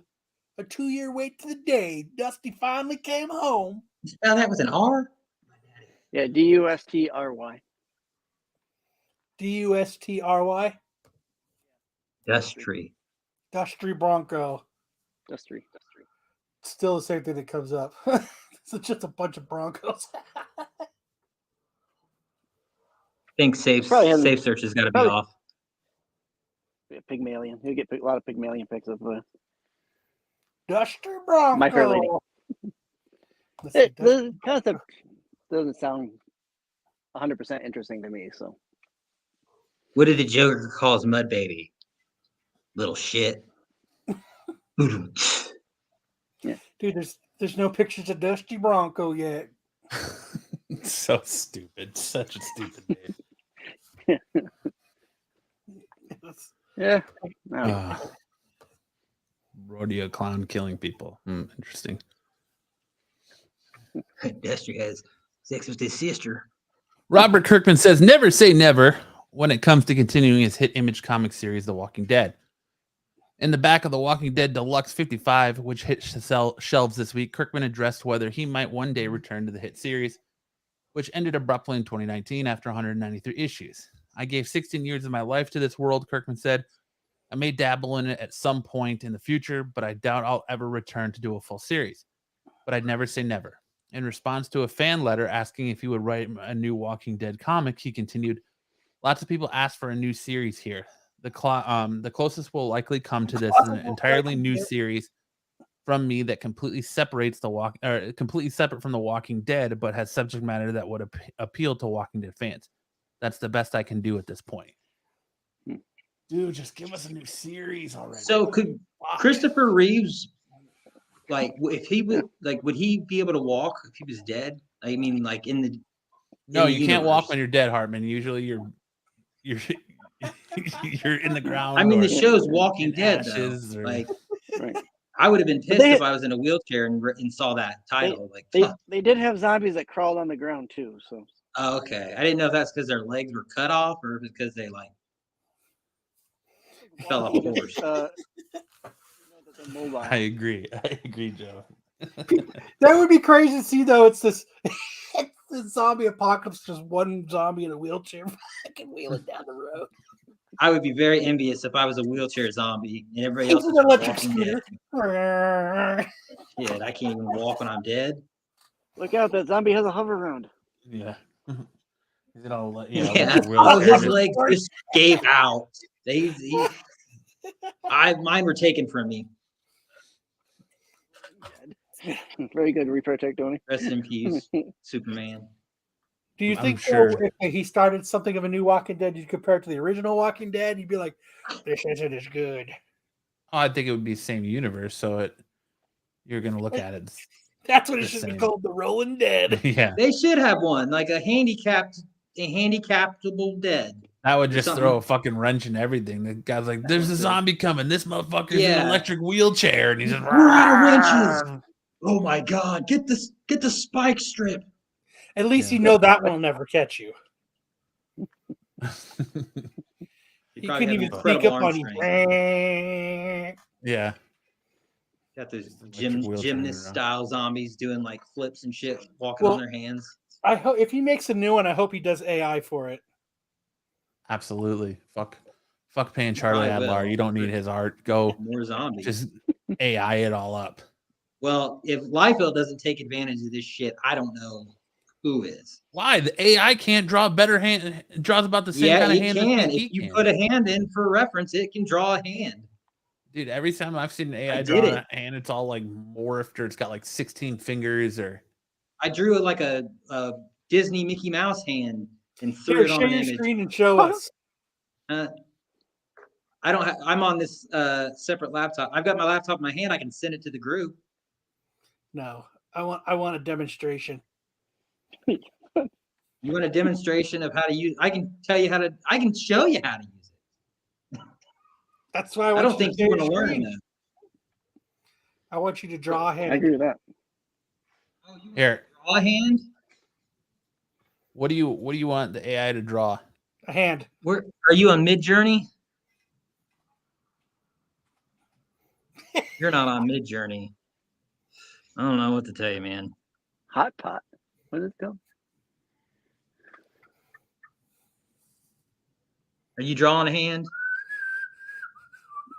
I'm waiting for it to generate me a hand. I mean, What that is looks like a a little hand? dick A to me. toothpick? It has a toothpick. And like, I don't know, like how does a hand form like that? Like, Jesus Christ, what the fuck is this? That is. It looks like fingers. a little uncircumcised dick. And a toothpick. So what you got? You got to use a reference image when Yeah, you do and a it. tooth. Why is there a toothpick there? Hey, just type in your mom. She's got a carpal tunnel or whatever that thing is. What's the thing with your hands? Draw Old your ladies- mom. Old ladies get their hands where they look like they're bent hangers. What's that called? A handful of baby dicks. That's what it A looks bag, like. a bag full of antlers. Oh, God. Or you just wear gloves. Put them in mittens. Look, there's apparently Shit. your mom. I typed Cartier West and it put up a picture of a bunch of black guys, and I'm like, Your mom Almost looks got very it. much like what's the dude whose name who plays the evil kid in Harry Potter? Looks like Draco Malfoy. Type in The Rock. It's Cinderella. I typed in Chris Rock, or what was it? Jada Pinkett Rock, and it gave me a Jada Pinkett Smith looking like The Rock. I'm like, man, I wanted like a Chris Rock amalgam. And it gave me the You weren't eyebrow. It you gave me the weren't specific alopecia eyebrow of The Rock. Yeah, you're using that. You're using that dollar store AI, man. Dollar store AI. You're using that orange drink AI. I'm over here on that Mountain Dew, Coca-Cola. What the fuck is that? She's the Why mightiest does she got middle lightning finger coming you down? can Like, ever give somebody. That's a middle finger of a god. Jesus Wait, can you Christ. zoom in more of that? Huh? Can you zoom in more?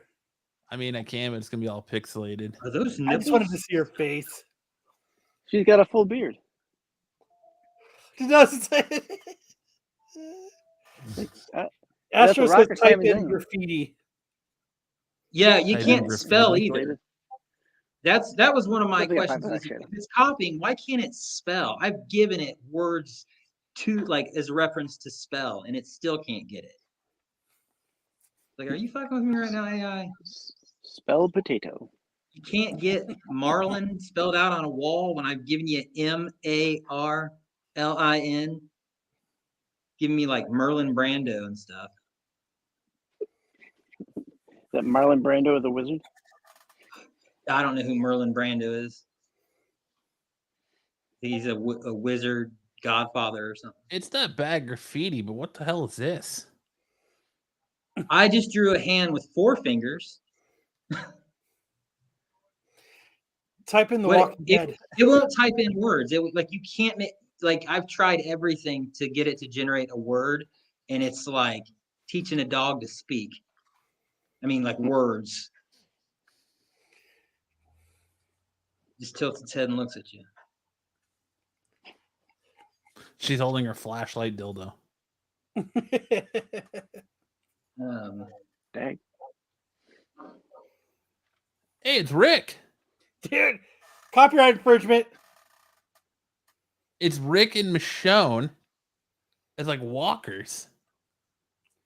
Look at Rick's arm. He's got a little fucked up arm here. Like he's got a little strong hand. You got a little Carl arm. He's got a little strong hand. Like look at that. Look at that foot. Good night. I just sent a picture of AI generated image to the chat. I don't know if you can pull that up or not. I'm on 2 laptops right now, so it's kind of hard to share. Mickey Mouse Jonestown Massacre. Actually, I could join. Like, hold up.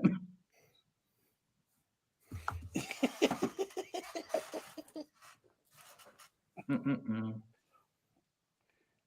you share my screen? Yeah, hold on. There's what Hartman sent. That was literally generated by typing a hand. Well, I don't understand why your fingernails are on the backside of your hand.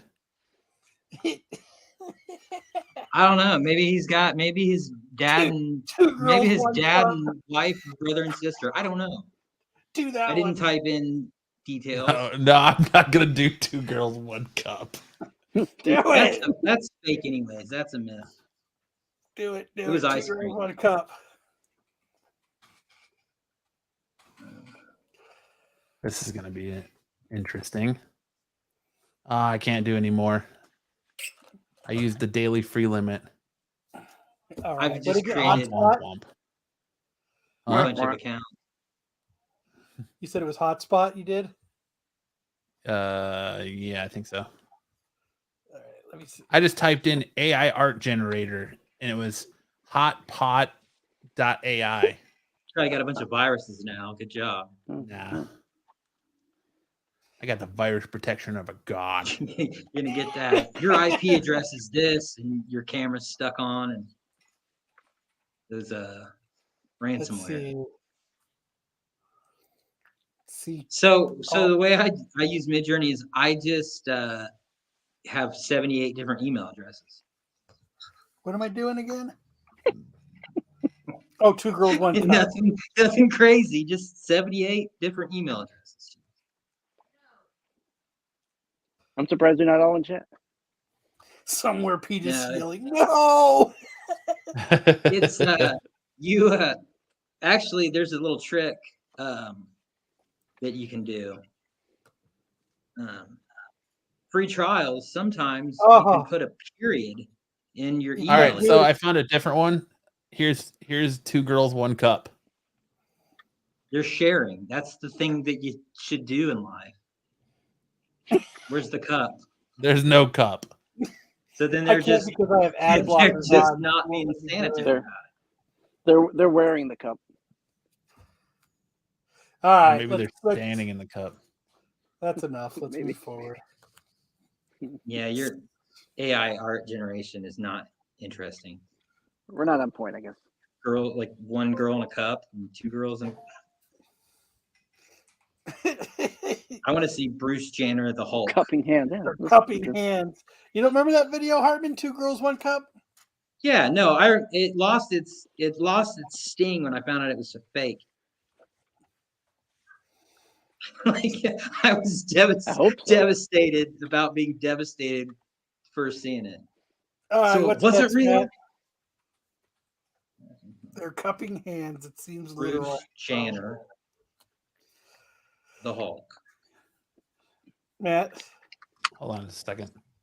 what are you doing? Here, we'll just all hang out. No, we're good.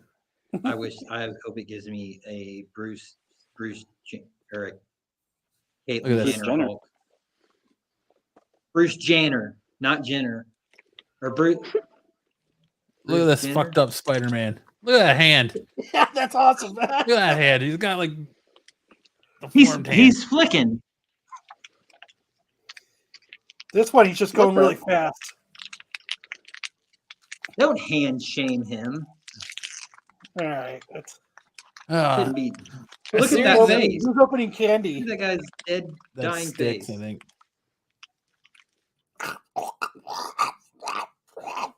Someone's eating beef jerky. All right. Just says, is that AI or JR? A little bit of both. That's JR. JR. Astra says, Hartman, you should use one of your AI images for your avatar. I can't use an avatar in StreamYard. I mean, I can use an icon, but A series of toys from Warner Brothers Discovery and DC Studios upcoming The Flash reveals a third evil version of Ezra Miller's Scarlet Speedster. The image posted to Reddit features a version of the Flash in his traditional costume, a second version in a recycled bat suit, and a third version in a bulky black ensemble. The latter is believed to be an evil version of Miller's character referred to as Dark Flash. Little is known about Dark Flash and their role in the upcoming film, but the character's design closely resembles that of the Black Flash, created by writer Grant Morrison, Mark Millar, and the artist Ron Wagner. The Black Flash debuted briefly in The Flash Volume 2, issue 138 in June 1998, ahead of its first full appearance in Flash Volume 2, issue 141 in September 1998. A Grim Reaper-like character, the Black Flash returns as a speedster to the Speed Force, the extra-dimensional force of cosmic energies from which all speedsters derive their power upon their death, and appear shortly before a speedster is about to die. So he's the speedster Grim Reaper. The Speedster Grim Reaper. So we were looking earlier. Thank you, sir. You read my mind. So now that that's come out,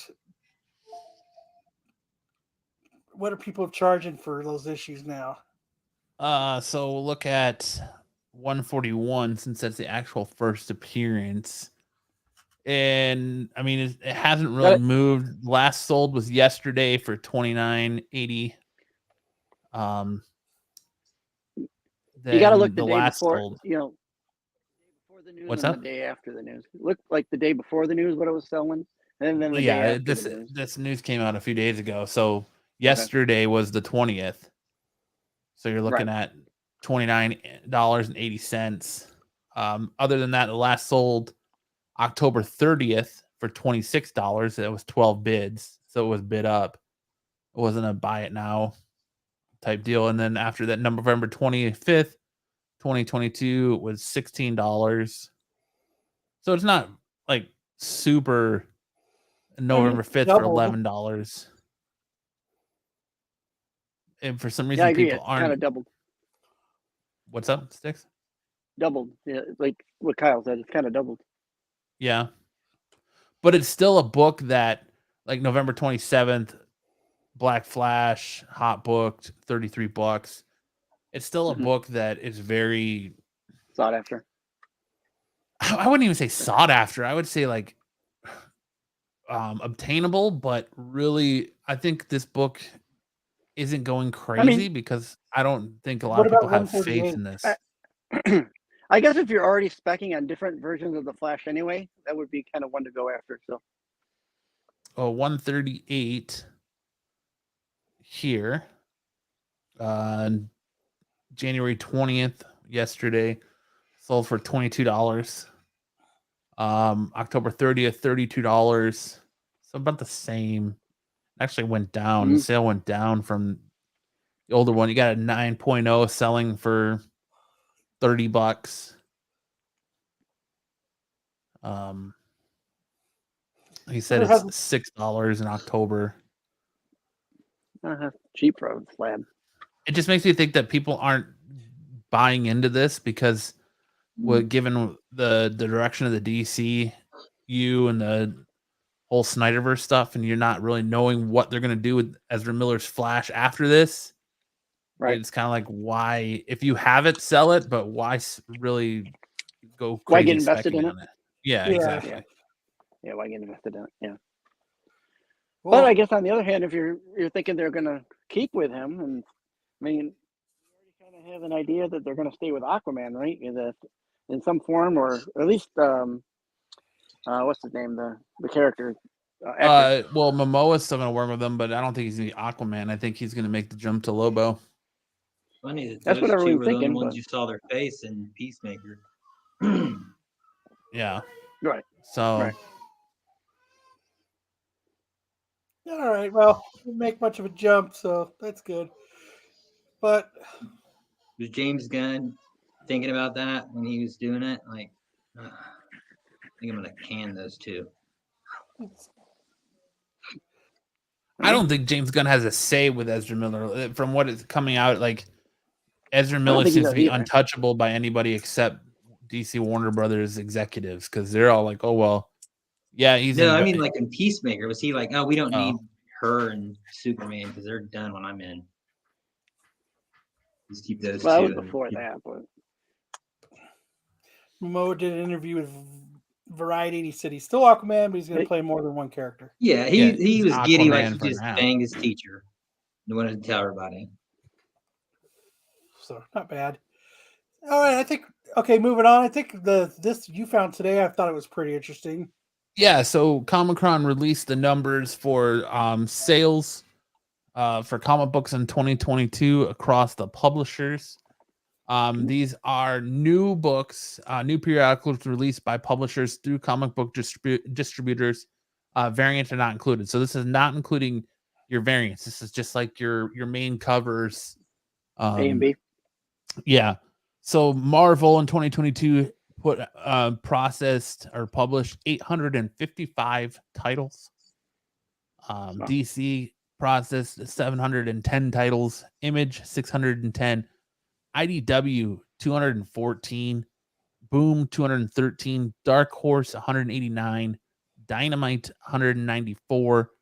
Others put out 1,726 for a total for the year of 4,711 issues. 855 different titles. Yeah. Which that's And they actually can't- down from 2000, because in 2015 and 2016 and even 2017 and 2018, like in 2019, Well- it's down. Like those are all, 56, 58, 59, 55, 53, and then 2022 it crashes hard. So those are years when you have Avengers coming out and Infinity War and Infinity Gauntlet, whatever the other one was called. That's all coming out there. So I can understand having a push in those years and an uptick in what they're putting out. When did COVID hit? Look at COVID. 19. Look at COVID with what COVID did in 2020, man. Like it went from 53,000 total copies sold of comics to 38,000.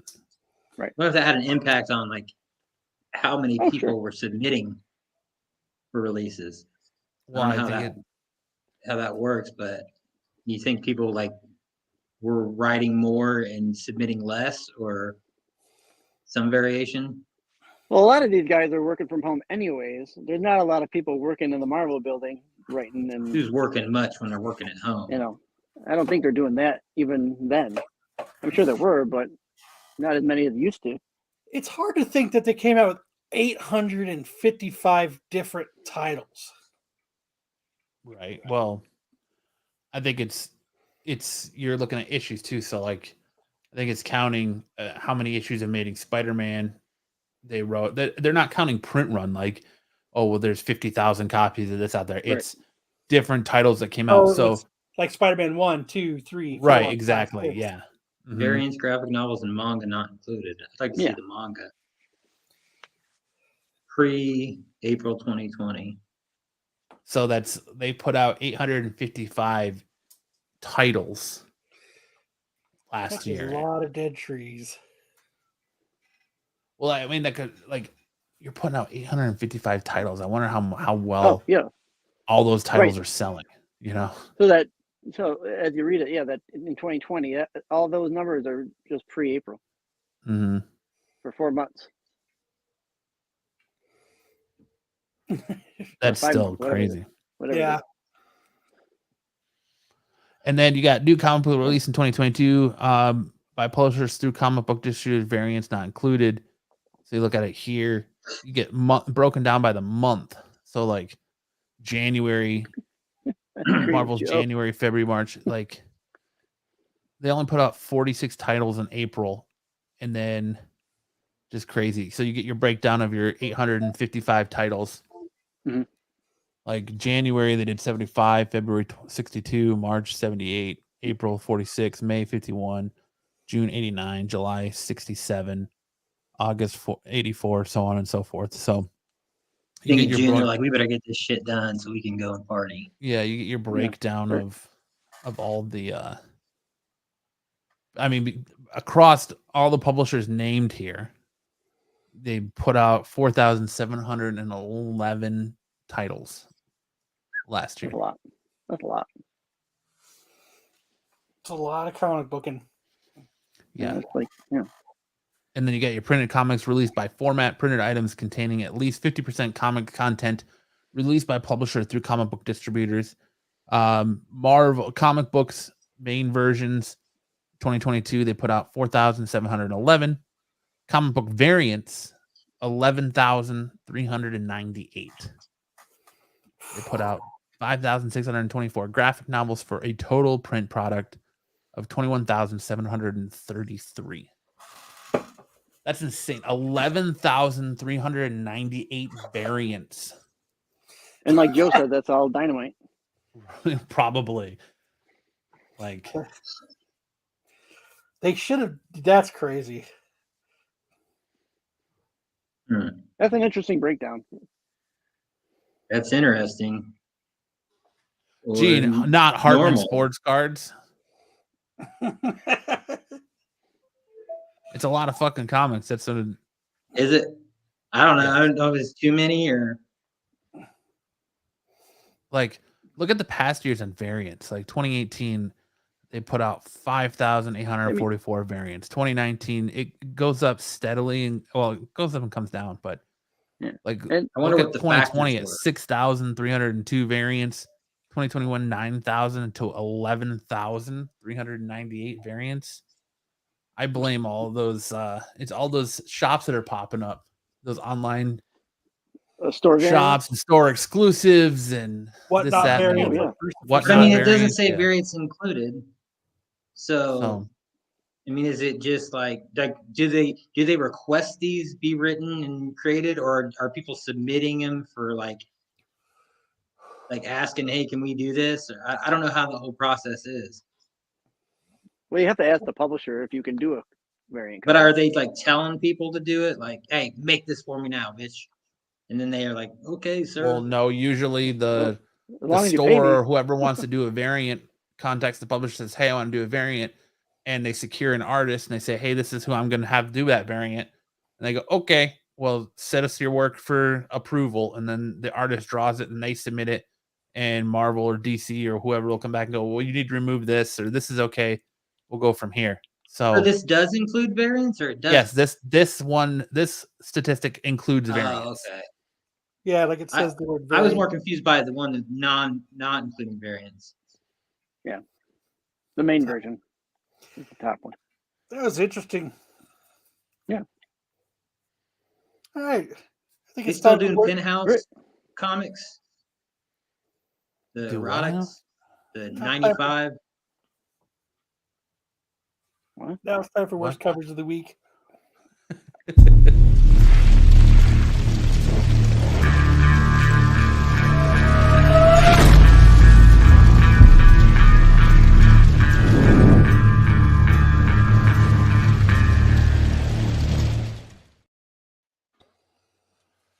Best and worst covers of the week time. We always start off with our worst covers of the week, and coming in, making that after you eat Taco Bell face, we have the Punisher number 9 main Sound like cover. Bo Jackson.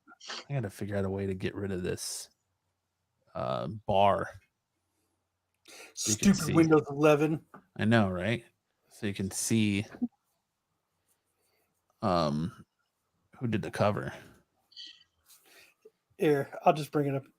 I'll tell you who did the cover. Hold on. It was Jesus Sayas. There you go. Punisher number 9, main cover by Jesus Sayas. That is your making the face after eating Taco Bell cover of the week. You gotta have, he's got that helmet to really grip down on to give her some hell. That's holding on to the towel rack. Yeah, that's how hot the sauce was. Up next we have Hulk 11, the Ba cover. I don't mean to interrupt, but did you see that it's like a TikTok video or something where the dude put out all the Taco Bell packs and he made a Blink 182 song about it? Yes. But Non Hartman said, "Would Penthouse Comics?" Well, I'm asking them, not you guys. I saw one the other day on Russian Facebook, and I am asking about it. Joe's Doolin says Marvel dislikes the Punisher as a character now, so I'm not surprised they're not sending their best. Yeah, I don't know, Hartman. I couldn't even tell you if Penthouse Comics would sell in the world. I don't even know if they still sell them. I just know this was 95, and I'm like, oh my god. I'm sure there's collectors for them. I even thought about Joe's Doolin says they'd have one buyer, Hartman, heavy metal sells. But there you go. Well, I'm not buying. I just Hulk number 11, baby. Ba cover. This week, Kyle and I sat down just for some background, and we went through all the variant covers, and it was way more challenging picking good covers this week than it was bad covers. It just felt like there were so many bad covers this week. We felt like this was the best of the bad covers. Yeah. Next, we got the Flash 791, the Mark Delfonso cardstock cover. The Marco from Michigan cardstock cover. Yeah, that's pure Michigan right there.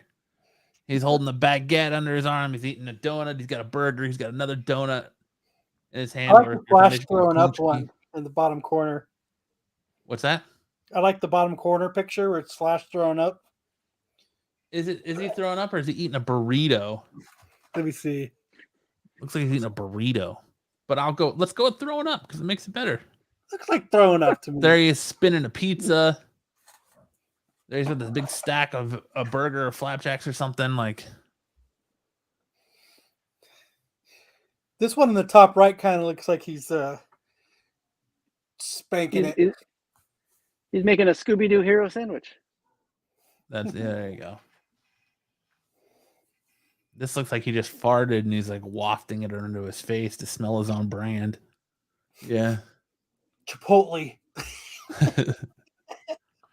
He's got a very rugged jawline, though. Yes. Next up, we got best covers of the week. Those were our 3 worst covers of the week. Next up, we got best covers. I picked this Venom homage. This was actually the Spider-Man. What is this? 375? I think it is.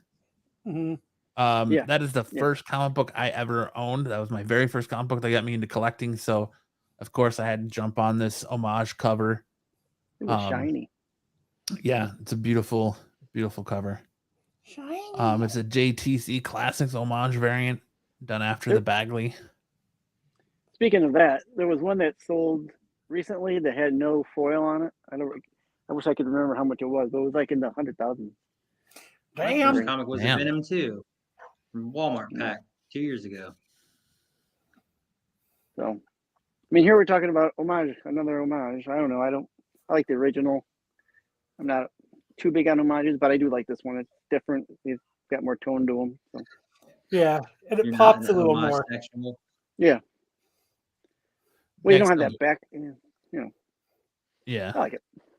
I'm Next all up, right with this one. Mortal X-Men 10, the Mark Brooks cover. I think that's badass looking.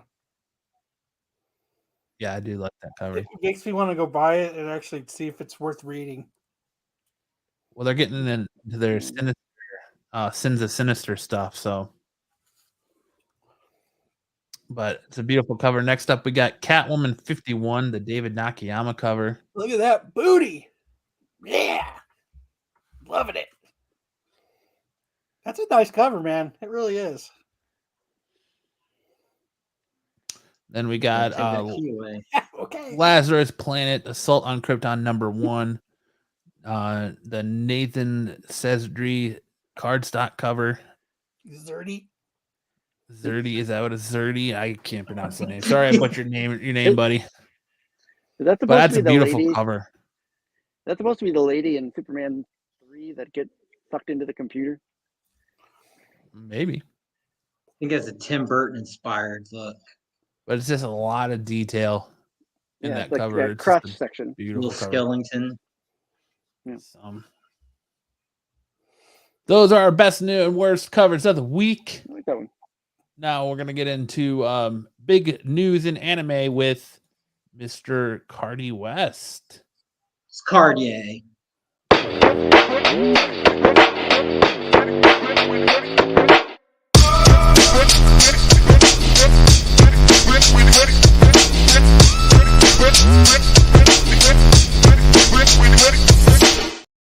You're running Sam segment, so don't let him down. Not Cardi B.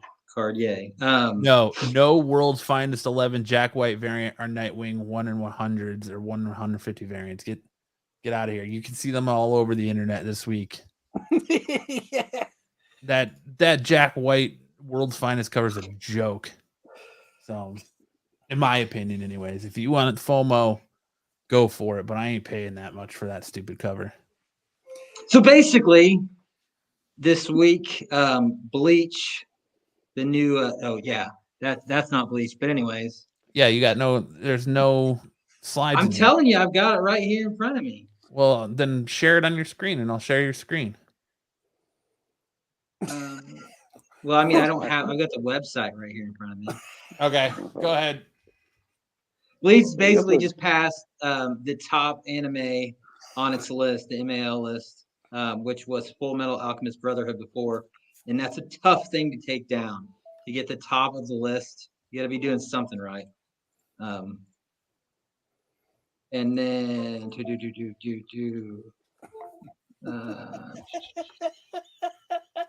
Hold on, everybody. Let him Google. No, Spy X Family leads the pack with 19 nominations for the Crunchyroll Anime Awards. And then thanks to COVID, Nier Automata is getting delayed inevitably for episode 4. And that's the news. What's your WTF manga of the week, Hartman? I don't have a manga this WTF. Kind of making it my own this week. All right, awesome. Well, that was big news in anime with Hartman. Couldn't even AI generate one. I was working on a logo all day. Sorry.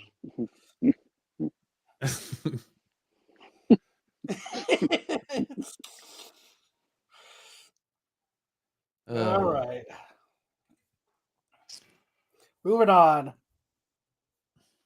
I don't know what's going on, but that kid's just smacking his face over and over again on my screen. Moving on to first appearances of the week this week. We got Wakanda #4, the first appearance of Kim, love interest to Tosin. Tosin, could Marvel be potentially planning something big with Tosin? Because Tosin is very in your face lately. So could they be moving on with the son of T'Challa moving forward in the MCU? Who knows? But they kind of teased it, even though his name wasn't Tosin at the end of Black Panther Wakanda Forever. It just kind of feels like that's the direction they're going in. So it's up to you. By the Hyundai Tucson. I'm ruggedly handsome. Yes, it's a needle mover. It's a needle mover. Oh shit! No, really, like I don't know if this is gonna ever be anything, but Tosin just seems to be all over the place. And now that they're giving him a love interest and introducing these new characters in Wakanda, yeah, wouldn't it be cool? Next, we got DC Universe Lazarus Planet Assault on Krypton as the first appearance of Ash. I wish Ish was here. I don't read this book, so I wish Ish was here to tell us whether or not this was worth buying.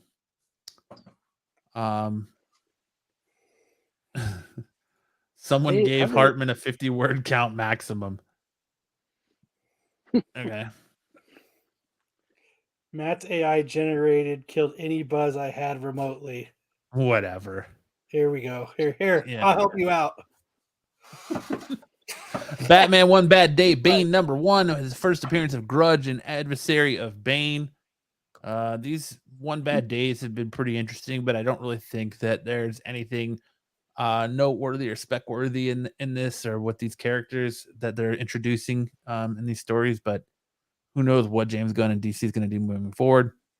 Next, we have Stargirls, The Lost Child, the first appearance of the worst character name, I think, and the Childminder. The second cameo appearance of Boom Judy, and the first team appearance Garrick? of 13. The 13. Oh, I did miss the Garrick under there. Thank you, Judy Garrick. So but that is your Todd Garrick first is appearance Flash, right? this week.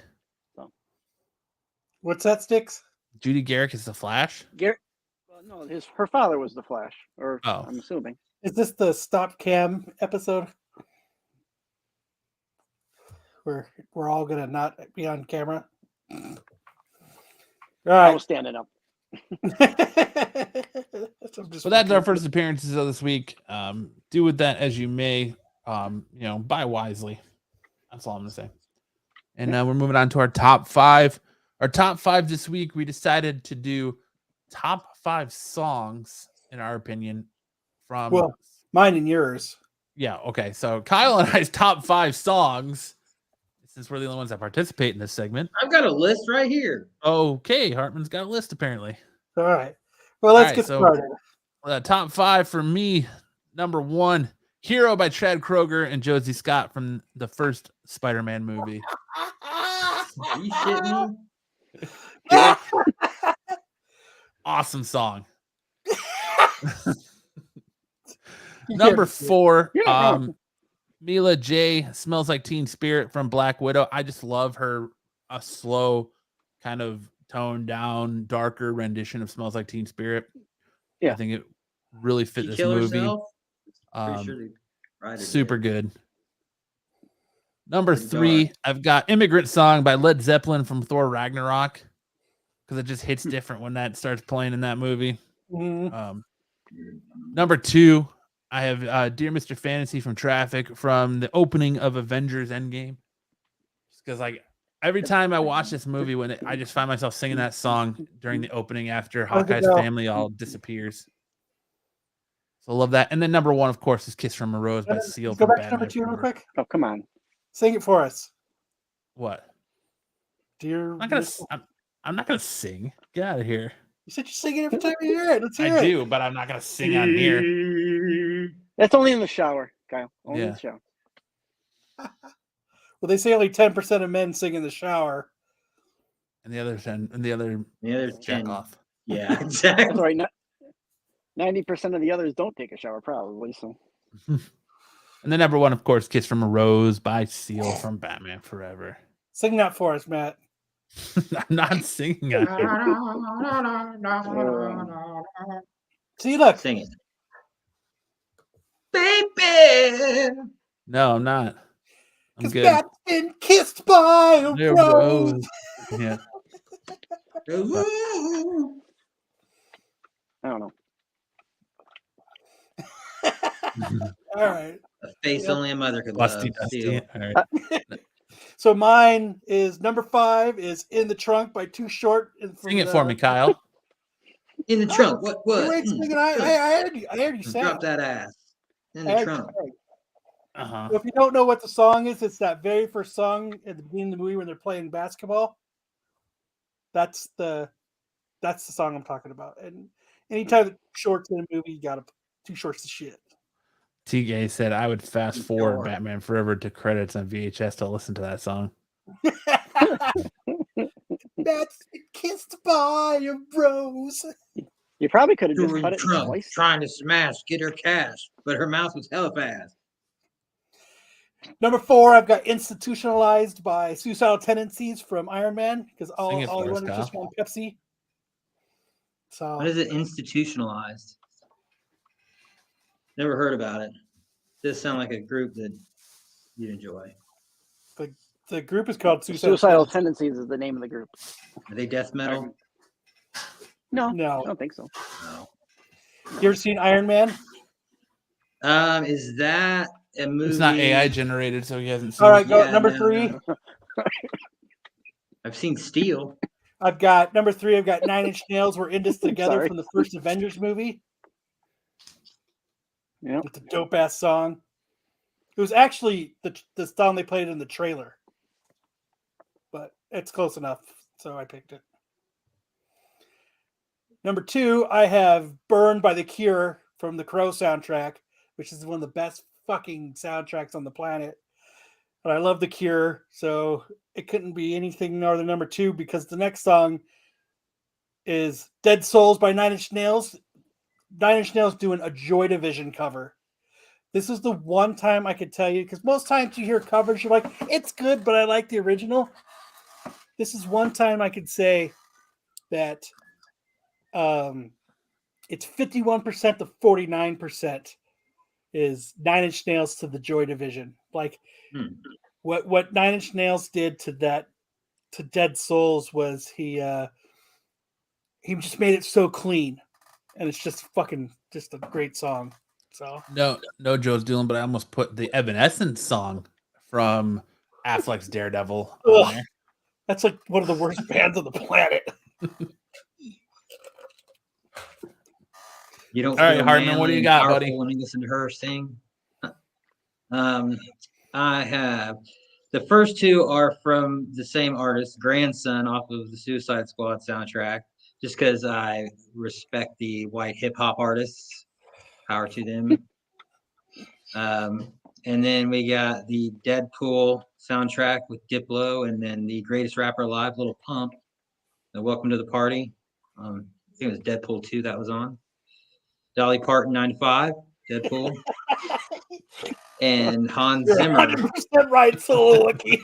You're 100% right. All right, sorry, Hartman, keep going. Hans Zimmer on Inception, which I don't care if it's not a comic book movie. It's one of the greatest composers. Well, Hans Zimmer did. He did Batman, but Yeah, this was and from dude- Inception. Dude, I love all the music that he did in True Romance. It's fucking You're 100% right. He's awesome. Yeah, he's definitely worth checking out live. And I would never say that about a composer, but he did the music for Call of Duty too.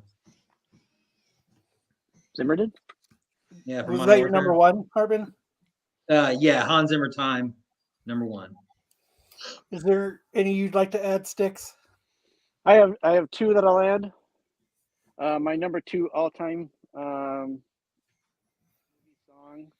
I've got, let's see if I can pull it up here. I got Queen, Princess of the Universe from Highlander. Nice. And pick. my number 1 song at this point will be Hurt by Johnny Cash for Logan. That was a sample though, or a cover, right? It's a Nine Inch Nails cover. No, That's one cover though that like I can listen to either the original or the cover. Like I like the Johnny Cash one just as much as I like the Nine Inch Nails one. Yeah, Nine Inch Nails originally did it. They're both great. They're both really good. But I think the reason people say Johnny Cash is just because it's Johnny Cash doing it. This is about his wife, right? Because he did it right after his wife died. Did it after his wife died, yeah. And I'm sure Trent Reznor had no problems fucking. Oh yeah, he was all in. Have you ever seen that video of Trent Reznor where he was playing with that 80s glam band? Oh yeah. He's playing like, the keyboard, got that industrial look, goth look, and he's sitting there fucking playing fucking Let me see, dude. Oh yeah, I was watching that, and they talked about when Cash went and recorded with who was that artist? Rick, was it Rick Rubin? Where? Or He's a producer.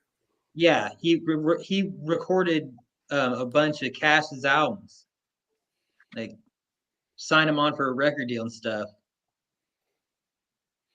Really interesting documentary. We have some in the chat. TK says Tried and True by Ween from the Superman TV show.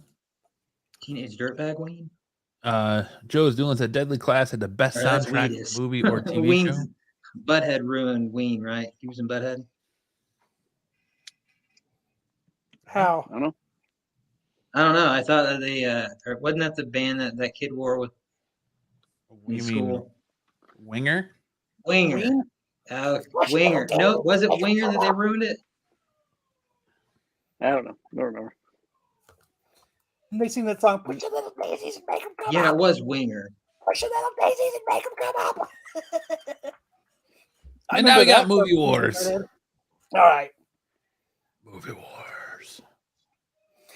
So last week it was Office Space versus Idiocracy, and Pete actually put him up this week, so we appreciate it. We know he's a very busy guy. Play it. Play it. Because he's a busy guy. Because he's fucking busy. So you guys all voted. Everybody voted, and Office Space won by a landslide. It was 74% for Office Space and 26% for Idiocracy. Joe Doolin said he actually watched both again this week. God, they're both great movies. They're both great fucking movies. So this week I picked Ace Ventura: Pet Detective versus Office Space. I figured this would be a fun one. We'll let you finish eating sticks. That's not Kirkman. So that's me. No, it's not. I still pick Office. I don't know. Ace weird. Ventura is pretty fucking funny, but I think Office Space is going to win this entire thing. Man, yeah, it will. But Ace Ventura, like that. I'm constantly thinking Bumblebee Tuna from the sequel. Bumblebee Tuna. Your balls are showing. You must be the Monopoly guy. Let me tell you something. I must ask. White you a devil, white question. devil. I'm asking you a question. Oh, I think dude. I think And I you must snuck be the into our college Monopoly theater. guy. What's that? I say? snuck in- Let's go. I snuck into our college theater at least 3 times to watch Ace Ventura. Let's see that on instant replay. I fucking love that movie. Places out. Whatever. We'll be in, Laces out, coach. Finkel. So, I think I still say that when people miss a field goal. Yeah. And laces Finkel out. is Einhorn. Einhorn is Finkel. He's a man. He's a man. So that's it. I figured that would be a fun one. Yeah. Kind of agree with Joe, though. I think Office Space is gonna sweep this. Yeah, I mean that. I'm more like that. Ace Ventura is my childhood, so can't not vote for that. Remember, you can too get in on the action of voting for Movie Wars and Cartoon Wars by going over to the Renovision YouTube channel, clicking on that community tab, and voting in the polls. Hopefully, we can get Pete to put them up more than just by Wednesday. Hopefully, we can get them up on Monday so you get a full week to actually vote. But you know, We can always send him the pictures ahead of time. Is the sequel better than the first one for Ace Ventura? Absolutely not. No, Really? no. Pet first- Detective No. is way better than When Nature Calls. I Yeah. don't know. Nature Calls has its moments The and it's Slinky fun, song but beginning to I still start think it the first off. one's the best. Literally, the only thing I remember from When Nature Calls is him coming out of the rhinoceros's The ass. rhinoceros's ass. Yeah. The Slinky drop. Everyone loves a Slinky. It's so hot in here. There's something on the wing. All right. So for Cartoon Wars, last week we had The Venture Brothers by versus Rick and Rick Morty. and Morty. Oh, Justin Roiland. Oh. Venture Bros went down to Rick and Morty. Rick and Morty took it 64% to 36%. So this week I decided to keep going Adult Swim themed. And I thought about doing home movies, but I didn't think about that until later. So we're going to go this week. Rick and Morty versus Space Ghost Coast to Coast. Are we on in Guam? Space Ghost Coast to Coast. I love that show, man. That show was great. What are you booing, Joe Zoolin? Oh. I think he likes the Venture Brothers better than Rick and Morty. Rick and Morty and yeah, and beating things and poles is not good. Yeah, Zoltar for Spend it. But I love me some And he's not been proven. It's like a thing. So we can still watch Space Ghost. Venture Bros all day, yes. Oh yeah. Oh, Joe Dillon wanted Venture Bros. Yeah, I like Venture Bros too, but yeah, I'm not huge. But again, on Rick and Morty, so those are your movie wars and cartoon wars for this week. Remember to go over to the Renovision YouTube channel, click on that community tab, and vote in the polls, so you can help us for next week. Moving on, just 35 cents a day. Yeah, you can support a starving Hartman. All right, we got our hot chick of the week, our band segment. She looks great. Watch out, HR. This week we have Constance Nunez from Car Masters Rust to Riches. She could check my oil anytime. I don't know if anybody's ever watched that show, but I love it, and she's super hot. She actually A&E. It's on Netflix. Oh, it's on Netflix. You know, AI is doing porn, right? I don't want to even see that. And then I've got She Could Check My Dipstick. Jesus. Is that the same girl? Yeah. Whew, that is? No way. Good night. Smoking hot. Rockstar Smoke show. Smoking hot. Love it. Ugh. And then we have our What the Fuck segment for the week. Take it now away, for Kyle. some cocks. 2 men have reportedly been killed by knife-wielding roosters in separate cockfights in India. To mark the 3-day celebration of the Hindu Makar Sankranti festival, people gathered to hold cockfights in whatever place that is and east whatever place that is districts on Sunday, according to the reports. During the incident in whatever place that is and whatever place that is, the 43-year-old owner of one of the fighting roosters bled to death after being slashed by his prize cock. So that's what happens when cocks go wild. Why are you giving them knives? Yeah, like just to see it, see what happens. It's like sticking a bayonet. Cocks. Let's make it interesting, and then they throw knives in the ring. Like nothing sadder than a man who now's can't our time to get out of here. Sounds like they were duct taping like a bayonet or something. You know. I thought that's what they always did. They always put like razors and little knives on them when they fought. I think they do that with dogs. Peck the shit out of each other. Dude, I don't know. They probably they talked about it beforehand, and they're like, "Yeah, look at them. They're cahooting right there. They're like, all right." And then they just turned and went, they like landed. They're gonna fucking. I'm gonna knife you, Holmes. Pretty much. 3. I'm gonna cut knives. Bring it on, Wado. So that's it. That's our what the fuck story of the week. Because this is why you don't hold cockfighting. What happened to them? Like, did they make it across the razors, whatever border there is? Where are they at? They're in India. Yeah. Is there like a border dude around that lives India? in India? I'm gonna ask him about this. Cockfighting. I want like a 3 weeks later, them sitting on a beach drinking mojitos. When you walk into work, yell across the way, "Hey man, tell me about your cockfights." No, he's actually living. Then you get somebody comes up to you whispers. So when I talk to him, I'm going to ask him if he was at the cockfight. I thought maybe he was like the guy at the warehouse or something. I got the cockfights, man, but don't shout it out like that again. He's gonna show you his knife wound. This is what happened with my last cock. I got on a necklace. And we have no dodgeball news because sadly Sam is in Vegas. Lucky On bastard. vacation. Yeah, he's rolling them bones at I the think he's at a work craps retreat. table. That's what he wants you to think. Yes, right.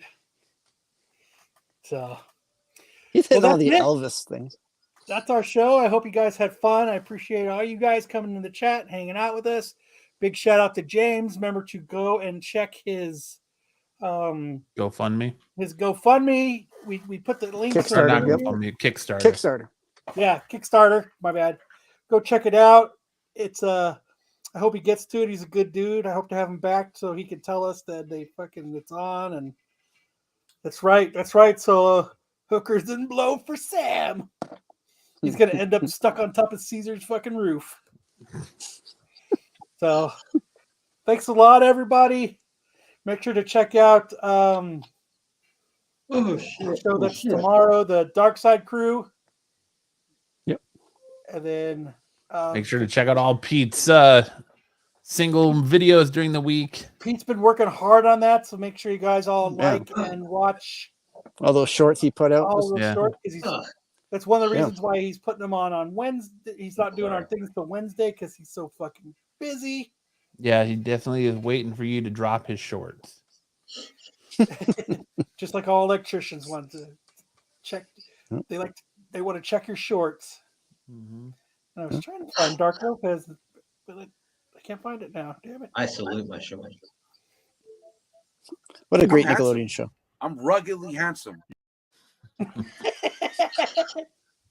Hey man, you can't deny that Lopez is ruggedly handsome. He is ruggedly handsome. Say it with such gusto. He's ruggedly something. But thank you for everybody. You guys, everybody have a great Saturday night. It's time to go watch On Patrol Live for more fucking craziness across the country. And then take us away, Matt. You brought us in. Now take us out. We'll see you guys right here. Same Saturday night special time. Same Saturday night special channels. And until that time, we bid you adieu. Either you've got me confused with somebody else or this